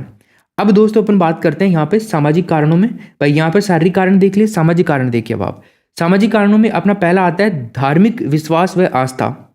समाज में देखो अलग अलग धर्मों के लोग रहते हैं, तो अलग अलग धर्मों के लोग अपने अपने धर्म के जो महान पुरुष हुए हैं उनके प्रति आस्था रखते हैं, इनके जो देवता लोग हैं उन पे आस्था करते हैं। तो ये होता है धार्मिक विश्वास और आस्था। ठीक है, एक ये कारण भी होता है। इसके बाद में माता पिता का व्यवहार कैसा है बच्चे के प्रति या परिवार के अंदर, माता पिता के बीच में संबंध कैसे हैं। अगर अच्छे संबंध है, लड़ाई झगड़े नहीं होते हैं, तो बच्चे का जो समायोजन है वो अच्छा होगा, नहीं तो वो कुसमायोजित व्यक्ति हो जाएगा। एक निर्धनता, जो गरीबी होती है ना, ये भी एक बहुत इंपॉर्टेंट रोल अदा करता है समायोजन और कुसमायोजन के बीच में। ठीक है, उसके बाद में विघटित परिवार। परिवार बिखरा पड़ा है, एक व्यक्ति कहाँ रहता है, एक व्यक्ति कहाँ रहता है, मतलब लोग साथ रहते ही नहीं है। ऐसे मान लीजिए अगर शाम को आते भी हैं तो अलग अलग ही माहौल बना करके रखते हैं, कोई किस कोने में बैठ जाएगा मोबाइल लेकर के, कोई किससे, बच्चों से बोलना ही नहीं। तो फिर उस कंडीशन में क्या होता है? विघटित परिवार कहेंगे और कुसमायोजन का कारण बनता है बच्चों के लिए। एक होता है दस्तक संतान। ये भरण पोषण से संबंधित शब्द है दोस्तों, इसका भी ध्यान रखो। भाई बहनों के बीच में संबंध, ठीक है ना, ये भी अगर अच्छा है तो समायोजन ठीक रहता है। इसके बाद में रोजगार की असुरक्षा। किसकी असुरक्षा? रोजगार की असुरक्षा। ये सारे के सारे क्या होते हैं दोस्तों? सामाजिक कारण होते हैं। उसके बाद में विद्यालयी कारणों के बारे में बात करते हैं। ठीक है, तो स्कूल्स कॉलेज हैं, इनको देखते हैं। तो एक तो है कक्षा का वातावरण, जो क्लास में बच्चा बैठ रहा है ना, वहाँ पे वातावरण कैसा है, हंसमुख वातावरण है कि नहीं है, या फिर टीचर आकर के बोरिंग माहौल बना देता है। बच्चे वहाँ पे कैसे हैं, लड़ाई झगड़ा करने वाले हैं या एक दूसरे को सपोर्ट करने वाले हैं। परीक्षा की पद्धति कैसी है, तो ये भी इफेक्ट करता है समायोजन को। परीक्षा की पद्धति अगर बहुत हार्ड है तो बच्चे को पढ़ने में ही समस्या आएगी, बच्चे के नंबर ही नहीं आएंगे, तो फिर बच्चा कैसे रुचि लेगा पढ़ाई में। तो फिर असमायोजन की स्थिति बनती है शिक्षा के प्रति। पाठ्यक्रम संबंधी खामियां, जो सिलेबस होता है बच्चों का, उसके अंदर अगर खामियां हैं, कमियां हैं, तो भी बच्चा असमायोजित होगा। क्योंकि बाल विकास का मतलब क्या होता है दोस्तों? बाल विकास का मतलब होता है कि बच्चा जिस उम्र में है ना, उस उम्र के लिए काफ़ी सारे शोध हो चुके हैं। तो आजकल लोगों को पता है कि बच्चे को किस उम्र में क्या पढ़ाना चाहिए। तो अगर वो नहीं पढ़ाया जा रहा है, उसको बहुत आगे का पढ़ाया जा रहा है, तो फिर खामियां आप कह सकते हो, या बहुत कम का पढ़ाया जा रहा है। तो उम्र के हिसाब से अगर पाठ्यक्रम नहीं है तो उसमें वो खामियां दिखेंगी। ठीक है, उसके अलावा निर्धनता होता है एक विद्यालयी कारण। निर्धन, अच्छी स्कूल में डालने के लिए अच्छे पैसे चाहिए होते हैं, वहाँ पे अच्छा माहौल मिलेगा, कक्षा का वातावरण भी अच्छा मिलेगा, परीक्षा पद्धति भी अच्छी मिलेगी, पाठ्यक्रम संबंधी खामियां भी नहीं मिलेंगी। तो निर्धनता भी एक इसका बड़ा फैक्टर है। उसके बाद में विद्यालय के सदस्यों का आपसी संबंध कैसा है। ठीक है, इसके अलावा शिक्षकों की दलबंदी जो है वो भी हो रही है स्कूल में या नहीं हो रही। दलबंदी मतलब कई टीचर्स होते हैं जो स्कूल को छोड़ के भाग जाते हैं। ठीक है, बस सरकारी तो नहीं जाते हैं, लेकिन प्राइवेट स्कूल्स में ऐसा होता रहता है। शिक्षकों के प्रशिक्षण में दक्षता का अभाव। शिक्षकों का जो प्रशिक्षण है उसके अंदर दक्षता का अभाव। बस शिक्षकों को प्रशिक्षण देने वाले लोग ही निठल्ले हो गए हैं, तो फिर क्या हो सकता है बताइए। तो ये भी एक कारण है। रोजगार की असुरक्षा यहाँ पर भी आएगी। ठीक, उसके बाद में चलते हैं अपन प्रमुख दुर्भीतियों के ऊपर। प्रमुख दुर्भीतियाँ, यहाँ से बहुत इंपॉर्टेंट प्रश्न दोस्तों आज तक आपके बनते आए हैं और बन सकता है, तो इस चीज़ को आप ध्यान रखना। आपको कई सारी बुक्स में नहीं मिलेगा ये, मैंने आपको अलग से एक प्रश्न दे रहा हूँ, ये एग्जाम में आने वाला है। ठीक है, एक तो है एरोफोबिया, एक है आक्लोफोबिया, एक है हाइड्रोफोबिया, एक है क्लाउस्ट्रोफोबिया, और एक होता है पायरोफोबिया, एक होता है पैथोफोबिया, एक होता है स्क्रोफोबिया। तो इस तरह से 7 तरह के फोबियाज अपन देखने वाले हैं, मतलब ये दुर्भीतियां हैं। तो एरोफोबिया जिन बच्चों को होता है ना, वो तो हवा से डर लगता है उन बच्चों को। एरो देखो, एयर, हवा की बात आ रही है ना, एयर हवा को बोलते हैं, तो एरोफोबिया हवा से डर हो गया।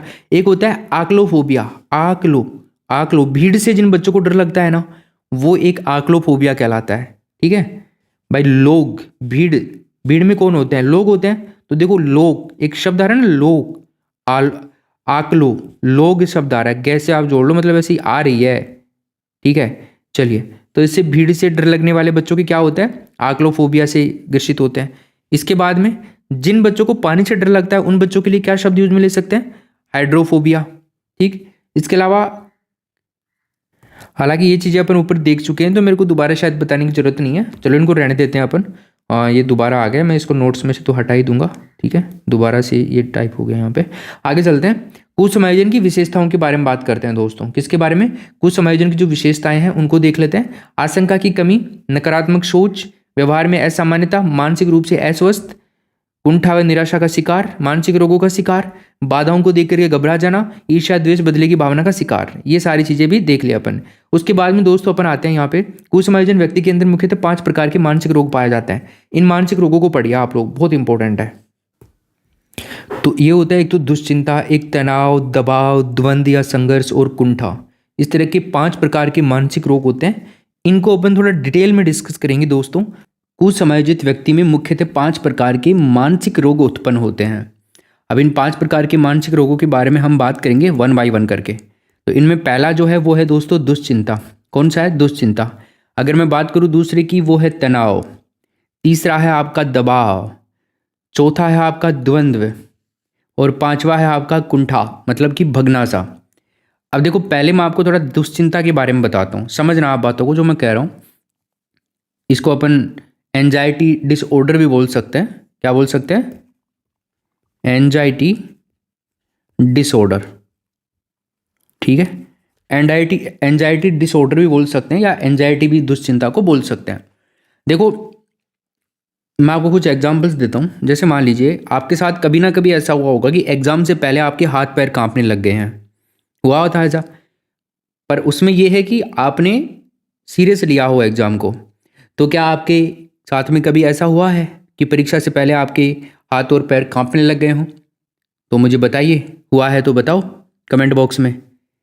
या फिर मान लीजिए आप कोई नौकरी की एग्ज़ाम पास कर ली, या फिर कोई प्राइवेट सेक्टर में मान लीजिए आपको बहुत ज़्यादा ज़रूरत है नौकरी की, पैसों की बहुत ज़्यादा ज़रूरत है, तो आप कभी इंटरव्यू देने गए, तो इंटरव्यू देने से पहले दोस्तों क्या होता है? हथेलियों से पसीना आने लग जाता है।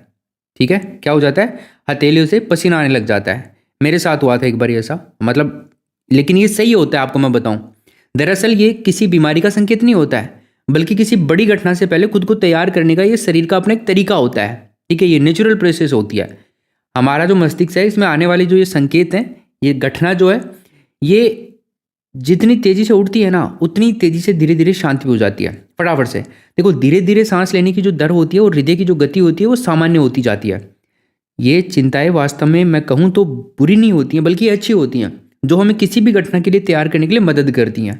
ठीक है, लेकिन अगर ये चिंता बिना किसी कारण के, बिना किसी स्पष्ट कारण के, निश्चित रूप से फिर ये आपका चिंता का विषय है। अगर ऐसा हो रहा है तो बिना किसी कारण के अगर आप इस तरह की चीज़ें हो रही हैं, जैसा कि मैंने आपको बताया कि हाथ पैर कांपते हैं, या फिर पसीने आते हैं हथेलियों में, या फिर आपके हृदय की धड़कनें जो हैं वो बढ़ जाती हैं, अगर ऐसा वैसे ही होता है बिना किसी कारण के, तो फिर टेंशन है। ठीक है, तो समझ गए? अगर ये चिंता बेवजह हो रही है ना, तो फिर इसको हम दुश्चिंता कहते हैं। समझ गए? वैसे तो सही है, लेकिन अगर बेवजह हो रही है तो फिर इसको हम दुश्चिंता कहेंगे। देखो, वैसे नॉर्मली जो एंजाइटी होती है, जो नियमित चिंताएं होती हैं, वो हम सबके होती हैं। जैसे हम कोई बिल्स वगैरह होते हैं, उनका भुगतान करते हैं, तो उसके लिए पैसे, हमारे देखो आर्थिक समस्याएं काफ़ी होती हैं काफ़ी सारे परिवारों में, तो बिलों का वगैरह भुगतान करने में थोड़ी चिंता हो जाती है, यार बिल आ गया, पैसे का अरेंजमेंट करना है। नौकरी के लिए आप लोग परीक्षा से पहले चिंता करते हो। मान लीजिए स्टेज पर जाने से पहले आपके पेट में दर्द हो गया, या आपके बहुत हेजिटेशन हो गया, कई सारी चीज़ें होती हैं। कोई भी विशिष्ट वस्तु मान लीजिए उसका आपको भय लगता है, जैसे सड़क पर आवारा कुत्ते आपको काट ना ले, इस चीज़ का आपको भय लगता है, तो ये नॉर्मल चिंताएं हैं, ये नॉर्मल एंजाइटी हैं।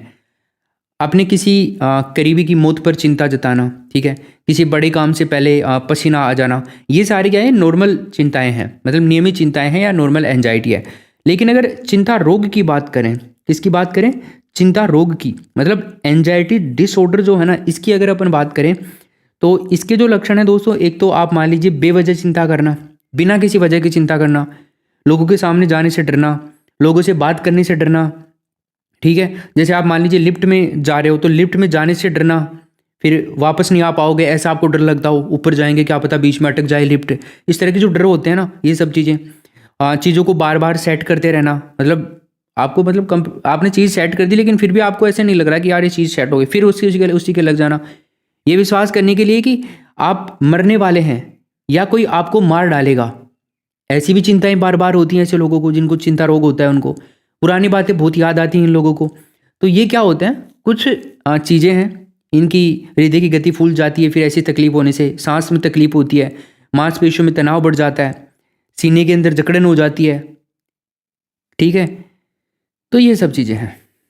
चलो खैर, अपने को यहाँ पर जो याद रखना है ना दोस्तों, वो याद रखना है क्या कि दुश्चिंता में व्यक्ति उग्र हो जाता है एक तो, ठीक है भाई। देखो संवेग जो है उसके उतल पुतल रहेंगे फिर उस कंडीशन में।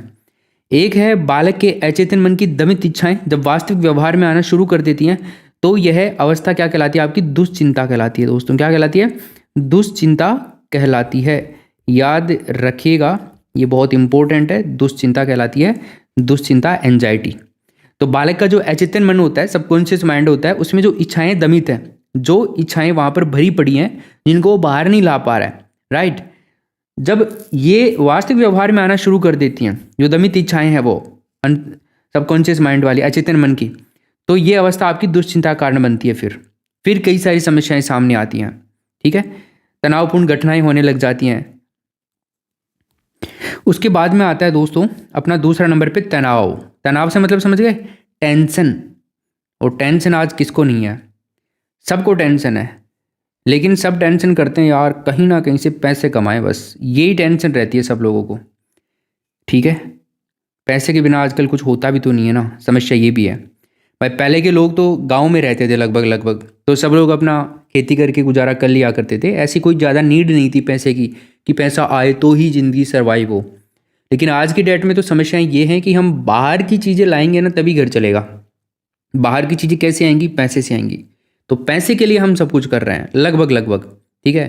बाकी कई होते हैं जो समाज सेवी भी होते हैं, जिनको पैसे का लोभ नहीं होता है, तो वो लोग भी एडजस्ट करते हैं दुनिया में। एक है आपका भविष्य, मतलब देखो सिक्योर होना चाहिए, इसलिए भी आप लोग मेहनत करते हो। आप लोग देखो दोनों ही चीज़ें होती है उसके अंदर, एक तो भविष्य आपका सिक्योर हो जाएगा, आपका घर परिवार, आपके बाल बच्चे होंगे, उनको पढ़ाना लिखाना, कितनी सारी समस्याएं हैं आज के टाइम में। तो पैसा नीड हो गया है, बहुत ज़रूरी चीज़ हो गया है। और ये रह करके ऐसे मान लीजिए आप लोग लास्ट में यही कह सकते हैं कि पैसे की ज़रूरत हर इंसान को है, बिना पैसे के इंसान आज की डेट में तो सर्वाइव करना बहुत मुश्किल है, ठीक। चलिए अब तनाव को देख लीजिए आप लोग। व्यक्ति की शारीरिक और मनोवैज्ञानिक दशा है ये, क्या है, शारीरिक और मनोवैज्ञानिक, यानी कि मन स्थिति से उपजा हुआ विकार है। मन स्थिति और परिस्थिति के बीच में असंतुलन या फिर हम कह सकते हैं असामंजस्य के कारण जो तनाव उत्पन्न होता है, आप कह सकते हो तनाव को द्वंद्व भी कह सकते हो, ठीक है ना, द्वंद्व भी कह सकते हो आप लोग। जो मन और भावनाओं में गहरी दरार पैदा करता हो वो तनाव होता है। मन और जो हमारी भावनाएं हैं इनके अंदर बीच की दीवार क्या है आपकी, वो आपका तनाव है। तो व्यक्ति की शारीरिक और मनोवैज्ञानिक दशा क्या है आपकी, तनाव है। उसके बाद में तनाव के समय व्यक्ति में सूझ कम पड़ जाती है और क्रोध करने लगता है। सूझ का मतलब हो गया सही सोच समझ करके डिसीजन नहीं ले पाता है व्यक्ति तनाव के समय में, और वो क्रोधित हो जाता है, क्रोध भी करता है बात बात पे फिर, ठीक है। तनाव का सामान्य अनुकूलन संलक्षण है जिसको हम GAS शॉर्ट में बोलते हैं, इसका संप्रत्यय हंस सैली ने दिया था और इसमें इन्होंने 3 अवस्थाएं बताई थी। तो आपको एक तो चीज़ ये पता होनी चाहिए कि तनाव का सामान्य अनुकूलन संरक्षण का संप्रत्यय किसने दिया, बस इतना याद रखना, ये दिया था हंस सैली ने। तो हंस सैली का नाम आपको याद होना चाहिए क्योंकि ये बहुत इंपॉर्टेंट है, ठीक है। क्या याद रखोगे, तनाव से संबंधित याद रखना, ठीक है भाई। व्यक्ति तनाव में रहता है तो क्या करता है, वो हंसने की कोशिश करता है, ठीक है। तो वो हंस, आप याद रखना हंस, तो तनाव से हंस सैली। तो तनाव का सामान्य अनुकूलन संरक्षण सिद्धांत संप्रत्यय किसने दिया, हंस सैली ने दिया। अब इन्होंने 3 अवस्थाएं बताई। अब 3 अवस्थाओं के बारे में थोड़ी सी डिस्कस करते हैं अपन। पहली है दबाव। नहीं दबाव नहीं है दोस्तों, ये जो चीज़ है ना, ये वाली चीज़ आपकी यहाँ होनी चाहिए थी। इसको सही कर दिया जाएगा थोड़ी देर बाद में, क्लास के बाद में, कोई नहीं, नोट्स में आपको बिल्कुल प्रॉपर मिलेगा। देखो कुछ गलतियाँ रह जाती हैं ना, वो चीज़ें यहाँ पर तो सामने आ जाती है क्योंकि एक एक चीज़ को यहाँ पे पढ़ाना पड़ता है, तो सब चीज़ सामने आ जाती हैं। बट सिस्टमेटिक तरीके से ही आपको PDF मिलती है मान एजुकेशन ऐप पे, ओके। तो देखिए तनाव का सामान्य अनुकूलन संरक्षण का संप्रत्य हंस सैली ने दिया और 3 अवस्थाएं बताई। कौन कौन सी बताई? एक तो चेतावनी प्रतिक्रिया की अवस्था, अलार्म रिएक्शन। जो अलार्म लगाते हैं ना अपन, तो वो भी तो एक चेतावनी है कि उठ जाओ भाई, तुमने इस समय के लिए मेरे को आदेश दिया था कि मैं उठा दूं तुम्हें, तो मोबाइल आपको उठाने का काम करता है। तो चेतावनी प्रतिक्रिया की अवस्था। एक है प्रतिरोध की अवस्था, स्टेज ऑफ आपका रेजिस्टेंस, और समाप्ति की अवस्था है एक, समाप्ति, टर्मिनेशन स्टेज इसको बोलते हैं।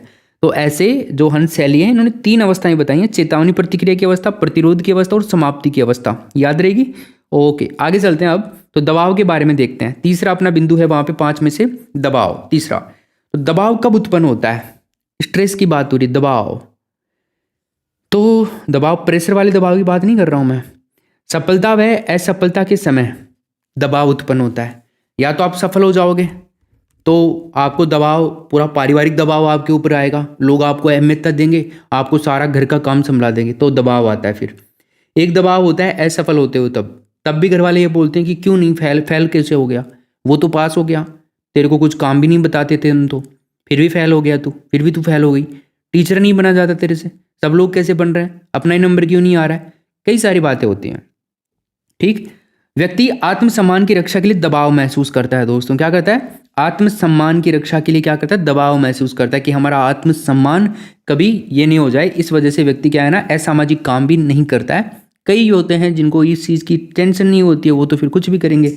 अंतरिम अवसर में व्यक्ति को सफलता की आवश्यकता होती है। क्या होती है? अंतरिम अवसर के अंदर व्यक्ति को सफलता की आवश्यकता होती है, तो व्यक्ति अपने ऊपर दबाव को क्या करता है दोस्तों? महसूस करता है। क्लियर है बात? ओके, आगे चलते हैं।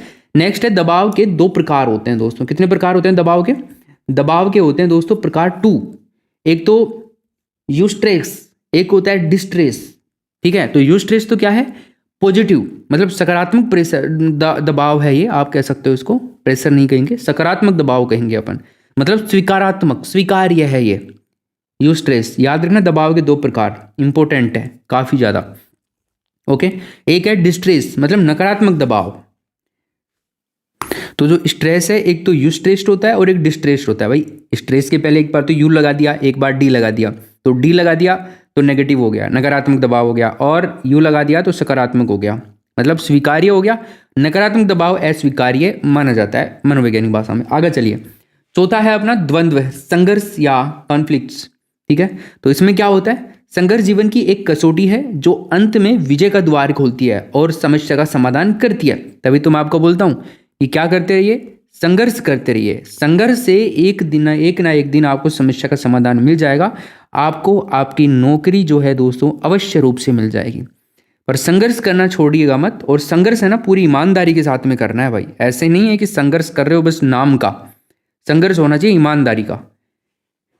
एक साथ व्यक्ति के पास बहुत से विकल्प होते हैं, तो उनमें से एक ही विकल्प सर्वोत्तम हो, उसका चयन करना ही क्या है? संघर्ष द्वंद्व कहलाता है।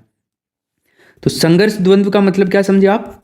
संघर्ष द्वंद्व का मतलब कह रहा है ये कि जब एक ही व्यक्ति के पास में बहुत सारे विकल्प होते हैं, तो उनमें से एक का चुनाव करना सर्वोत्तम जो होता है वो। जैसे मैंने एक एग्जाम्पल नहीं दिया था आपको कि आपकी एक ही दिन सेम डे 2 एग्जाम्स हैं। ठीक है, एक एग्जाम का आपका सेंटर आया है जयपुर सिटी के अंदर, ठीक है, और एक एग्जाम का सेंटर आया आपका जोधपुर या फिर कहीं भी, उदयपुर, कोटा, कहीं पर भी मान लीजिए सीकर। पर आप एक ही एग्जाम दे सकते हो क्योंकि एग्जाम्स का समय भी एक ही है, तो आप दूसरी जगह नहीं पहुंच सकते किसी भी हालत में, पॉसिबिलिटी नहीं है, एक ही जगह आप उपस्थित हो सकते हो। ठीक, अब क्या करना है आपको? दोनों में से एक सर्वोत्तम विकल्प का चयन करना है आपको, और वो सर्वोत्तम विकल्प आपसे ज़्यादा कोई नहीं जानता, क्योंकि आपने तैयारी करी है एग्जाम की। तो आपको कौन सी एग्जाम में भरोसा है कि मैं इस एग्जाम में अच्छा कर सकता हूँ, मैं सिलेक्शन ले सकता हूँ या ले सकती हूँ, तो उसका आप लोग देने जाओगे, इसमें कोई डाउट नहीं है। चाहे वो दूर ही क्यों ना आया हो आपका, आप चाहे जयपुर के रहने वाले हो, लेकिन अगर उदयपुर भी आया ना, तो आप उसी का एग्जाम देने जाओगे पहले दिन ही। राइट, ये बात है। तो इसे कहते हैं अपन संघर्ष द्वंद्व। विशेष क्या है इसमें? क्या करें और क्या ना करें, ऐसी स्थिति होती है संघर्ष द्वंद्व के अंदर। ये बहुत इंपॉर्टेंट है। इसी लाइन से हमें समझ में आ जाता है संघर्ष द्वंद्व जो शब्द है, इसका मतलब, इसका मीनिंग। क्लियर? कि क्या करें और क्या ना करें। वही बात है ना, जब आप एग्जाम 2 जगह सेंटर आ गया एक ही दिन में, तो अब आपके सामने समस्या आ गई कि क्या करूं अब। राइट, ओके, आगे चलते हैं नेक्स्ट।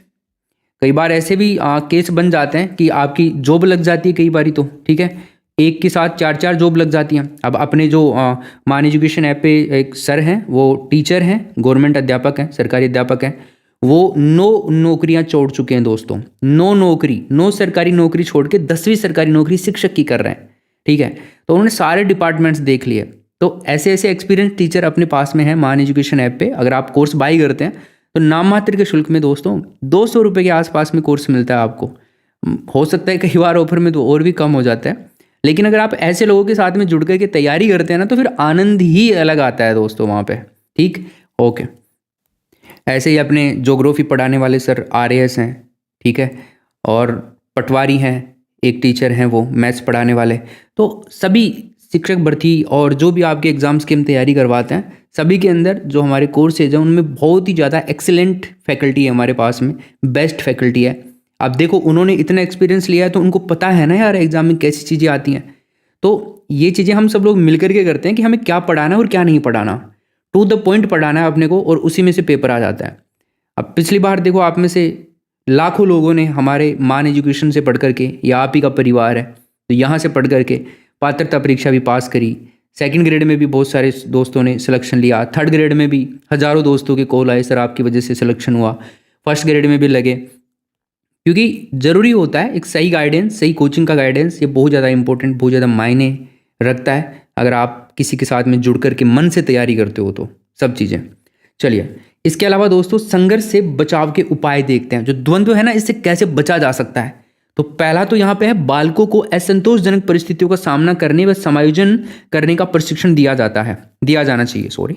ठीक है, तो बालकों को असंतोषजनक जो परिस्थितियां होती हैं, जहां पर बालकों को सुविधा नहीं है, संतोष नहीं मिल रहा है, ऐसी परिस्थितियों में डले हुए हैं बालक, तो उनका सामना करने के लिए समायोजन करने का प्रशिक्षण बच्चों को देना चाहिए। भाई अगर बालक ऐसी कंडीशन में पहुंच जाते हैं, ऐसी परिस्थिति में जहां पे वो खुद को एडजस्ट नहीं कर पा रहे हैं, तो वो कैसे एडजस्ट कर सकते हैं ऐसी कंडीशंस के अंदर। क्योंकि देखो जिंदगी में बहुत सारी सिचुएशंस आती हैं, हमारे को हर जगह समायोजित करना पड़ता है उस जगह के हिसाब से, उस पर्यावरण के हिसाब से। फॉर एग्जाम्पल मान लीजिए आप लोग कहीं पर भी चले गए, कोई भी काम आ गया, या फिर आपका एग्जाम ही मान लीजिए, जैसे मान लीजिए आप घर पे रहना पसंद करते हो बहुत ज़्यादा, और आपका उदयपुर सेंटर आ गया, जयपुर से उदयपुर सेंटर आ गया आपका, या फिर उदयपुर से जयपुर आ गया, या फिर फॉर एग्जाम्पल एक सबसे इंपॉर्टेंट एग्जाम्पल मैं देता हूँ जैसलमेर का। ठीक है, तो जैसलमेर जो है, जैसलमेर का जो एग्जाम्पल है, ये मान लीजिए आप लोग जयपुर से हो या उदयपुर से हो, तो आपको जाना है जैसलमेर एग्जाम देने। ठीक है, और वो एग्जाम भी आप लोगों के लिए बहुत ज़्यादा ज़रूरी है। ठीक है, आपको माइंड भी ठीक रखना जरूरी है। दूसरा पक्ष ये है कि आपका मन ही नहीं लगता कहीं पे, आपको कहीं पे नींद नहीं आती अपने घर के अलावा। ठीक है, तो ये भी बात है।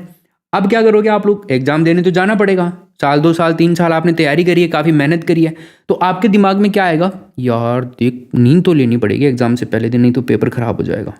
तो आप लोग बहुत सारे मेथड अपनाओगे नींद लेने के लिए, वहाँ पर अपने आप को समायोजित करोगे आप वातावरण के साथ में, कि कैसे भी मेरा आज रात यहाँ पर मन लग जाए, मुझे अच्छे से नींद आ जाए, ताकि मैं कल का पेपर अच्छे से दे करके आऊँ। या फिर बस वगैरह पहले दिन जा रहे हो तब की बातें हैं ये, तो वहाँ पर आप एडजस्ट कर रहे हो।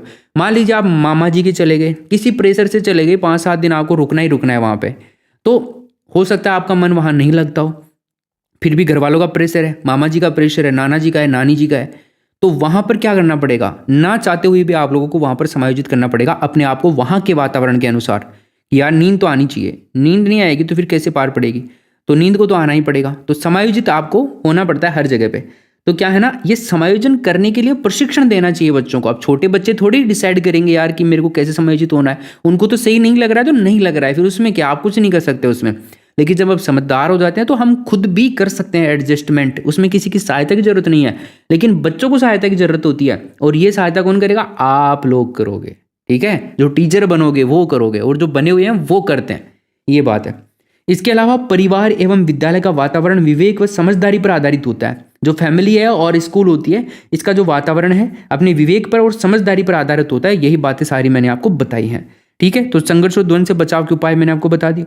आगे चलते हैं, नेक्स्ट बात करते हैं संघर्ष जो द्वंद्व है इसका प्रकार, टाइप्स की बात करते हैं इसकी। तो ये मोस्टली 4 प्रकार का होता है। 4 प्रकार किसने बताए दोस्तों, कुर्ट लेविन ने बताए हैं। किसने बताए भाई, कुर्ट लेविन ने बताए हैं। ये चारों के चारों प्रकार जो हैं कुर्ट लेविन ने बताए हैं। अब यहाँ पर अप्रोच कॉन्फ्लिक्ट है एक तो, यानी कि उपागम द्वंद्व। क्या है, उपागम द्वंद्व। इसमें क्या होता है दोस्तों, जब 2 व्यक्ति के सामने 2 धनात्मक या सकारात्मक परिस्थितियां होती हैं ना, कोई भी 2 व्यक्ति मान लीजिए, उनके साथ में कोई भी उनके सामने दो धनात्मक या फिर सकारात्मक, एक ही बात है, सकारात्मक परिस्थिति धनात्मक परिस्थिति एक ही बात है, होती है, जिनकी पूर्ति वह एक साथ ही कर लेता है। ठीक है, समझ गए भाई। दो पॉजिटिव चीजें हैं व्यक्ति के सामने, तो उनकी पूर्ति वो जल्दी भी होगी और एक साथ भी होगी, ऐसा कर सकता है। तो द्वंद्व उपागम कहलाता है। जैसे कि शादी के लिए दो सुंदर, सुशील और शिक्षित लड़कियों के एक साथ ही प्रस्ताव आना। ऐसा नहीं है लड़कों के लिए आते हैं, लड़की के लिए भी तो हो सकता है। बस देखो, लड़की को भी बोल देते हैं कई बार घर वाले, देख एक तो छोरो छे ना जो खेती करे छे 50 बीघा 6 बीघा जमीन, 50 बीघा जमीन से तो बढ़िया पीसाड़ो छे, लेकिन खेती को काम जबड़े तो तुम वो देखना पड़ेलो। एक जगह ऐसी है कि एक जगह टीचर बना हुआ है, ठीक है, तृतीय श्रेणी शिक्षक है या द्वितीय श्रेणी है या प्रथम श्रेणी है, स्कूल कॉलेज लेक्चरर है, कुछ भी RAS है, मान लीजिए कुछ भी, कोई भी भर्ती में, पटवारी है, तहसीलदार है, कुछ भी है, ठीक है, तो आपका उसका ऑफर आता है, सरकारी नौकरी का आता है मान लीजिए। तो अब आपके ऊपर डिपेंड करता है कि आप उपागम द्वंद्व से कैसे बाहर आते हो, कौन सा ऑप्शन चूज करते हो। तो लगभग मेरे हिसाब से ये वाला करेंगे, सरकारी नौकरी वाला, है ना। लेकिन आपको ये पता नहीं है कि इस ज़मीन की वैल्यू कितनी है। ये बंदा पूरी ज़िंदगी भर कमाएगा, है ना, ये बंदा पूरी ज़िंदगी भर जितनी कमाएगा ना, हो सकता है इसकी 5 बीघा की वैल्यू इतनी हो, है ना। तो लड़कियों को आजकल थोड़ा सोच समझ के भी डिसीजन लेना चाहिए। ये जरूर है कि ये लड़का थोड़ा सा वैसे हो सकता है, कैसे भाई, आजकल ऐसा तो है नहीं कि हर व्यक्ति लड़के को खेती में लगा के रखते हैं। आजकल का तो टाइम नहीं है, पढ़ाते तो सब है, बस लड़का यहाँ पर भी खराब हो सकता है, लड़का यहाँ पर भी खराब हो सकता है, कहीं पर भी खराब हो सकता है लड़का। तो लड़का, अब ये नहीं है लड़का ही खराब होता है, लड़कियां भी खराब होती हैं। तो लड़का भी आपको देखेगा, ऐसे मत कर लेना कभी तुम कि तुम चाहोगे वही होगा। लड़के भी तो देखते हैं आजकल। तो भाई जिनको ज़्यादा ज़रूरत, जो अच्छे परिवारों से होते हैं, मतलब जिनकी आर्थिक स्थिति अच्छी होती है, तो वो देख दाख करके बढ़िया तरीके से फिर शादी करते हैं, ठीक है। और जनरल कास्ट में तो ऐसा ही होता है। लेकिन अगर OBC कास्ट की बात करें और नीचे की कास्ट की बात करें, तो वहाँ पे थोड़ा सा ये होता है कि लड़का लड़की को नहीं देख सकता शादी से पहले या सगाई से पहले। शादी से पहले मान लीजिए पहले होता था, अभी भी होता है, लेकिन वो ऐसा तो पॉसिबल है नहीं कि आज के टाइम में शादी से पहले लड़का और लड़की बात ना करे या मिले ही ना, ऐसा तो होता नहीं है ना। तो मिलते भी हैं और बात भी कर लेते हैं। भाई एक बार तो मीट होता ही है घर वाले। भाई जो मेन सदस्य है घर का, हो सकता है उसको पता नहीं हो, तो उनकी माता जी, लड़की की जो माता जी है और लड़की, ये दोनों तो पक्का माता जी जवाई को जरूर देख के आएगी और लड़की भी देखेगी। तो भाई देखो, ज़िंदगी का सवाल है तो ज़रूरी भी होती है ये चीज़ें, क्योंकि आप ज़िंदगी वहीं से गुजारने वाले हो। तो आप डिसीजन लोगे इस चीज़ का कि कैसा क्या है, क्यों है, थोड़ा बहुत तो देखना चाहोगे ना आप। तो ये बातें हैं। तो डिसीजन आपको लेना होता है दोस्तों। शादी के लिए दो सुंदर सुशील लड़कियां, अब इनमें कौन सी क्या है वो आपको डिसीजन लेना है। तो ये इसका हो गया उपागम द्वंद्व का एग्जाम्पल। फिर इसके बाद में बात करते हैं अपन परिहार द्वंद्व, अवॉइडेंस कॉन्फ्लिक्ट। तो इसमें क्या होता है, जब व्यक्ति के सामने दो ऋणात्मक या नकारात्मक परिस्थितियां या लक्ष्य एक साथ उपस्थित होते हैं, तो वो इन दोनों लक्ष्यों में से किसी एक को स्वीकार करना ही होता है। दोनों में से एक को स्वीकार करना ही होता है। वहां पर तो दोनों को कंप्लीट करने की प्रयास करेगा पूरा, दोनों धनात्मक हैं, ठीक है। अब ऐसा नहीं कि दो भी लाएगा, नहीं, दोनों में से डिसीजन ले लेगा फटाक से, क्लियर। बट यहां पे एक डिसीजन जरूर लेना पड़ेगा दो नकारात्मक परिस्थितियों के अंदर। जैसे इधर गिरी तो कुआं, इधर गिरी तो खाई। गिरना तो है तो कुएं में तो गिरेंगे नहीं, खाई में गिर सकते हैं ना, तो ये डिसीजन ले सकते हैं। पढ़ना भी नहीं चाहता और काम भी नहीं करना चाहता, ठीक है, मतलब सांप भी मर जाए और लाठी भी ना टूटे, ऐसा वाला सीन है ना बात यहाँ पे। तो ये होता है।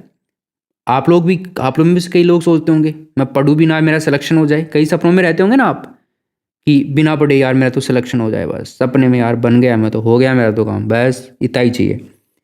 ये है आपका परिहार द्वंद्व कहलाता है। इस तरह के जो एग्जाम्पल्स आते हैं वो परिहार द्वंद्व में आते हैं। इसके बाद में एक आता है उपागम परिहार द्वंद्व। क्या आता है दोस्तों, उपागम परिहार द्वंद्व वेरी इंपॉर्टेंट है। Approach avoidance conflict. व्यक्ति के सामने जब एक सकारात्मक और एक नकारात्मक परिस्थिति होती है ना, तब क्या होता है देखिए। जैसे गाड़ी खरीदना चाहता है व्यक्ति, लेकिन पैसा खर्च नहीं करना चाहता। अब बताओ ऐसा पॉसिबल है क्या? गाड़ी भी खरीद ले, पैसा भी नहीं लगे, नहीं हो सकता ना। उपागम परिहार द्वंद्व का एग्जाम्पल है। इस तरह के एग्जाम्पल ध्यान रखना। एक प्रेमी जोड़ा है, प्रेम विवाह तो करना चाहता है, लेकिन परिवार को नाराज नहीं करना चाहता। प्रेम विवाह के खिलाफ है घर वाले कि नहीं, वहाँ नहीं होगी तेरी शादी, वहाँ पर होगी जहाँ पे हम करेंगे। तो वो ये चाहता है कि मेरी शादी हो जाए, परिवार भी नाराज ना हो, ठीक है, ये चीज़ है। तो ये उपागम द्वंद्व के अंदर आते हैं। उसके बाद में चौथा है दोस्तों अपना बहु उपागम परिहार द्वंद्व। क्या है? बहु उपागम परिहार द्वंद्व, मतलब मल्टीपल अप्रोच अवॉइडेंस, ठीक, इसमें क्या होता है दोस्तों, इसमें होता है व्यक्ति के सामने दो या दो से अधिक धनात्मक और ऋणात्मक लक्ष्य एक साथ उपस्थित होते हैं ना, तब आपका क्या कहेंगे, ये आपका बहुउपागम परिहार द्वंद्व हो जाएगा। क्लियर है। इसके बाद में दोस्तों आगे चलते हैं, संघर्ष से बचने के उपायों की अगर अपन बात करें, जो द्वंद्व है संघर्ष है, इससे कैसे बचा जा सकता है, राइट।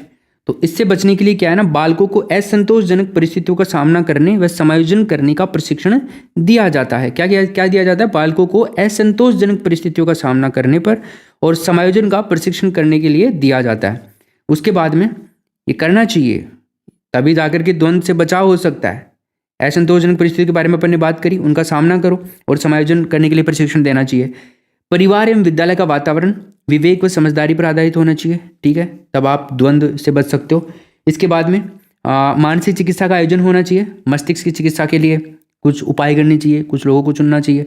इसके बाद में दोस्तों हम बात करते हैं निर्णय लेने के लिए प्रोत्साहन, डिसीजन लेने के लिए बच्चों को प्रोत्साहित करना चाहिए कि डिसीजन लो, आप कैसा डिसीजन ले रहे हो ये आपको लेना चाहिए, राइट। उसके बाद में निर्देशन, परामर्श, अभिप्रेरणा, इन सब का क्या करना चाहिए दोस्तों, प्रयोग करना चाहिए, ठीक है, बच्चे के लिए, तभी द्वंद्व से बच्चा उबर सकता है या फिर द्वंद्व में जाने से बच सकता है। ये सारी चीज़ें हैं। इसके बाद में आती है एक 5वां नंबर, भग्नाशा, फ्रस्ट्रेशन। नाम तो सुना ही होगा आपने भग्नाशा का, क्या दोस्तों, फ्रस्ट्रेशन। तो भग्नाशा जो शब्द है ना, ये भग्न प्लस आशा, भग्नाशा से बना है, भग्न प्लस आशा, भग्नाशा।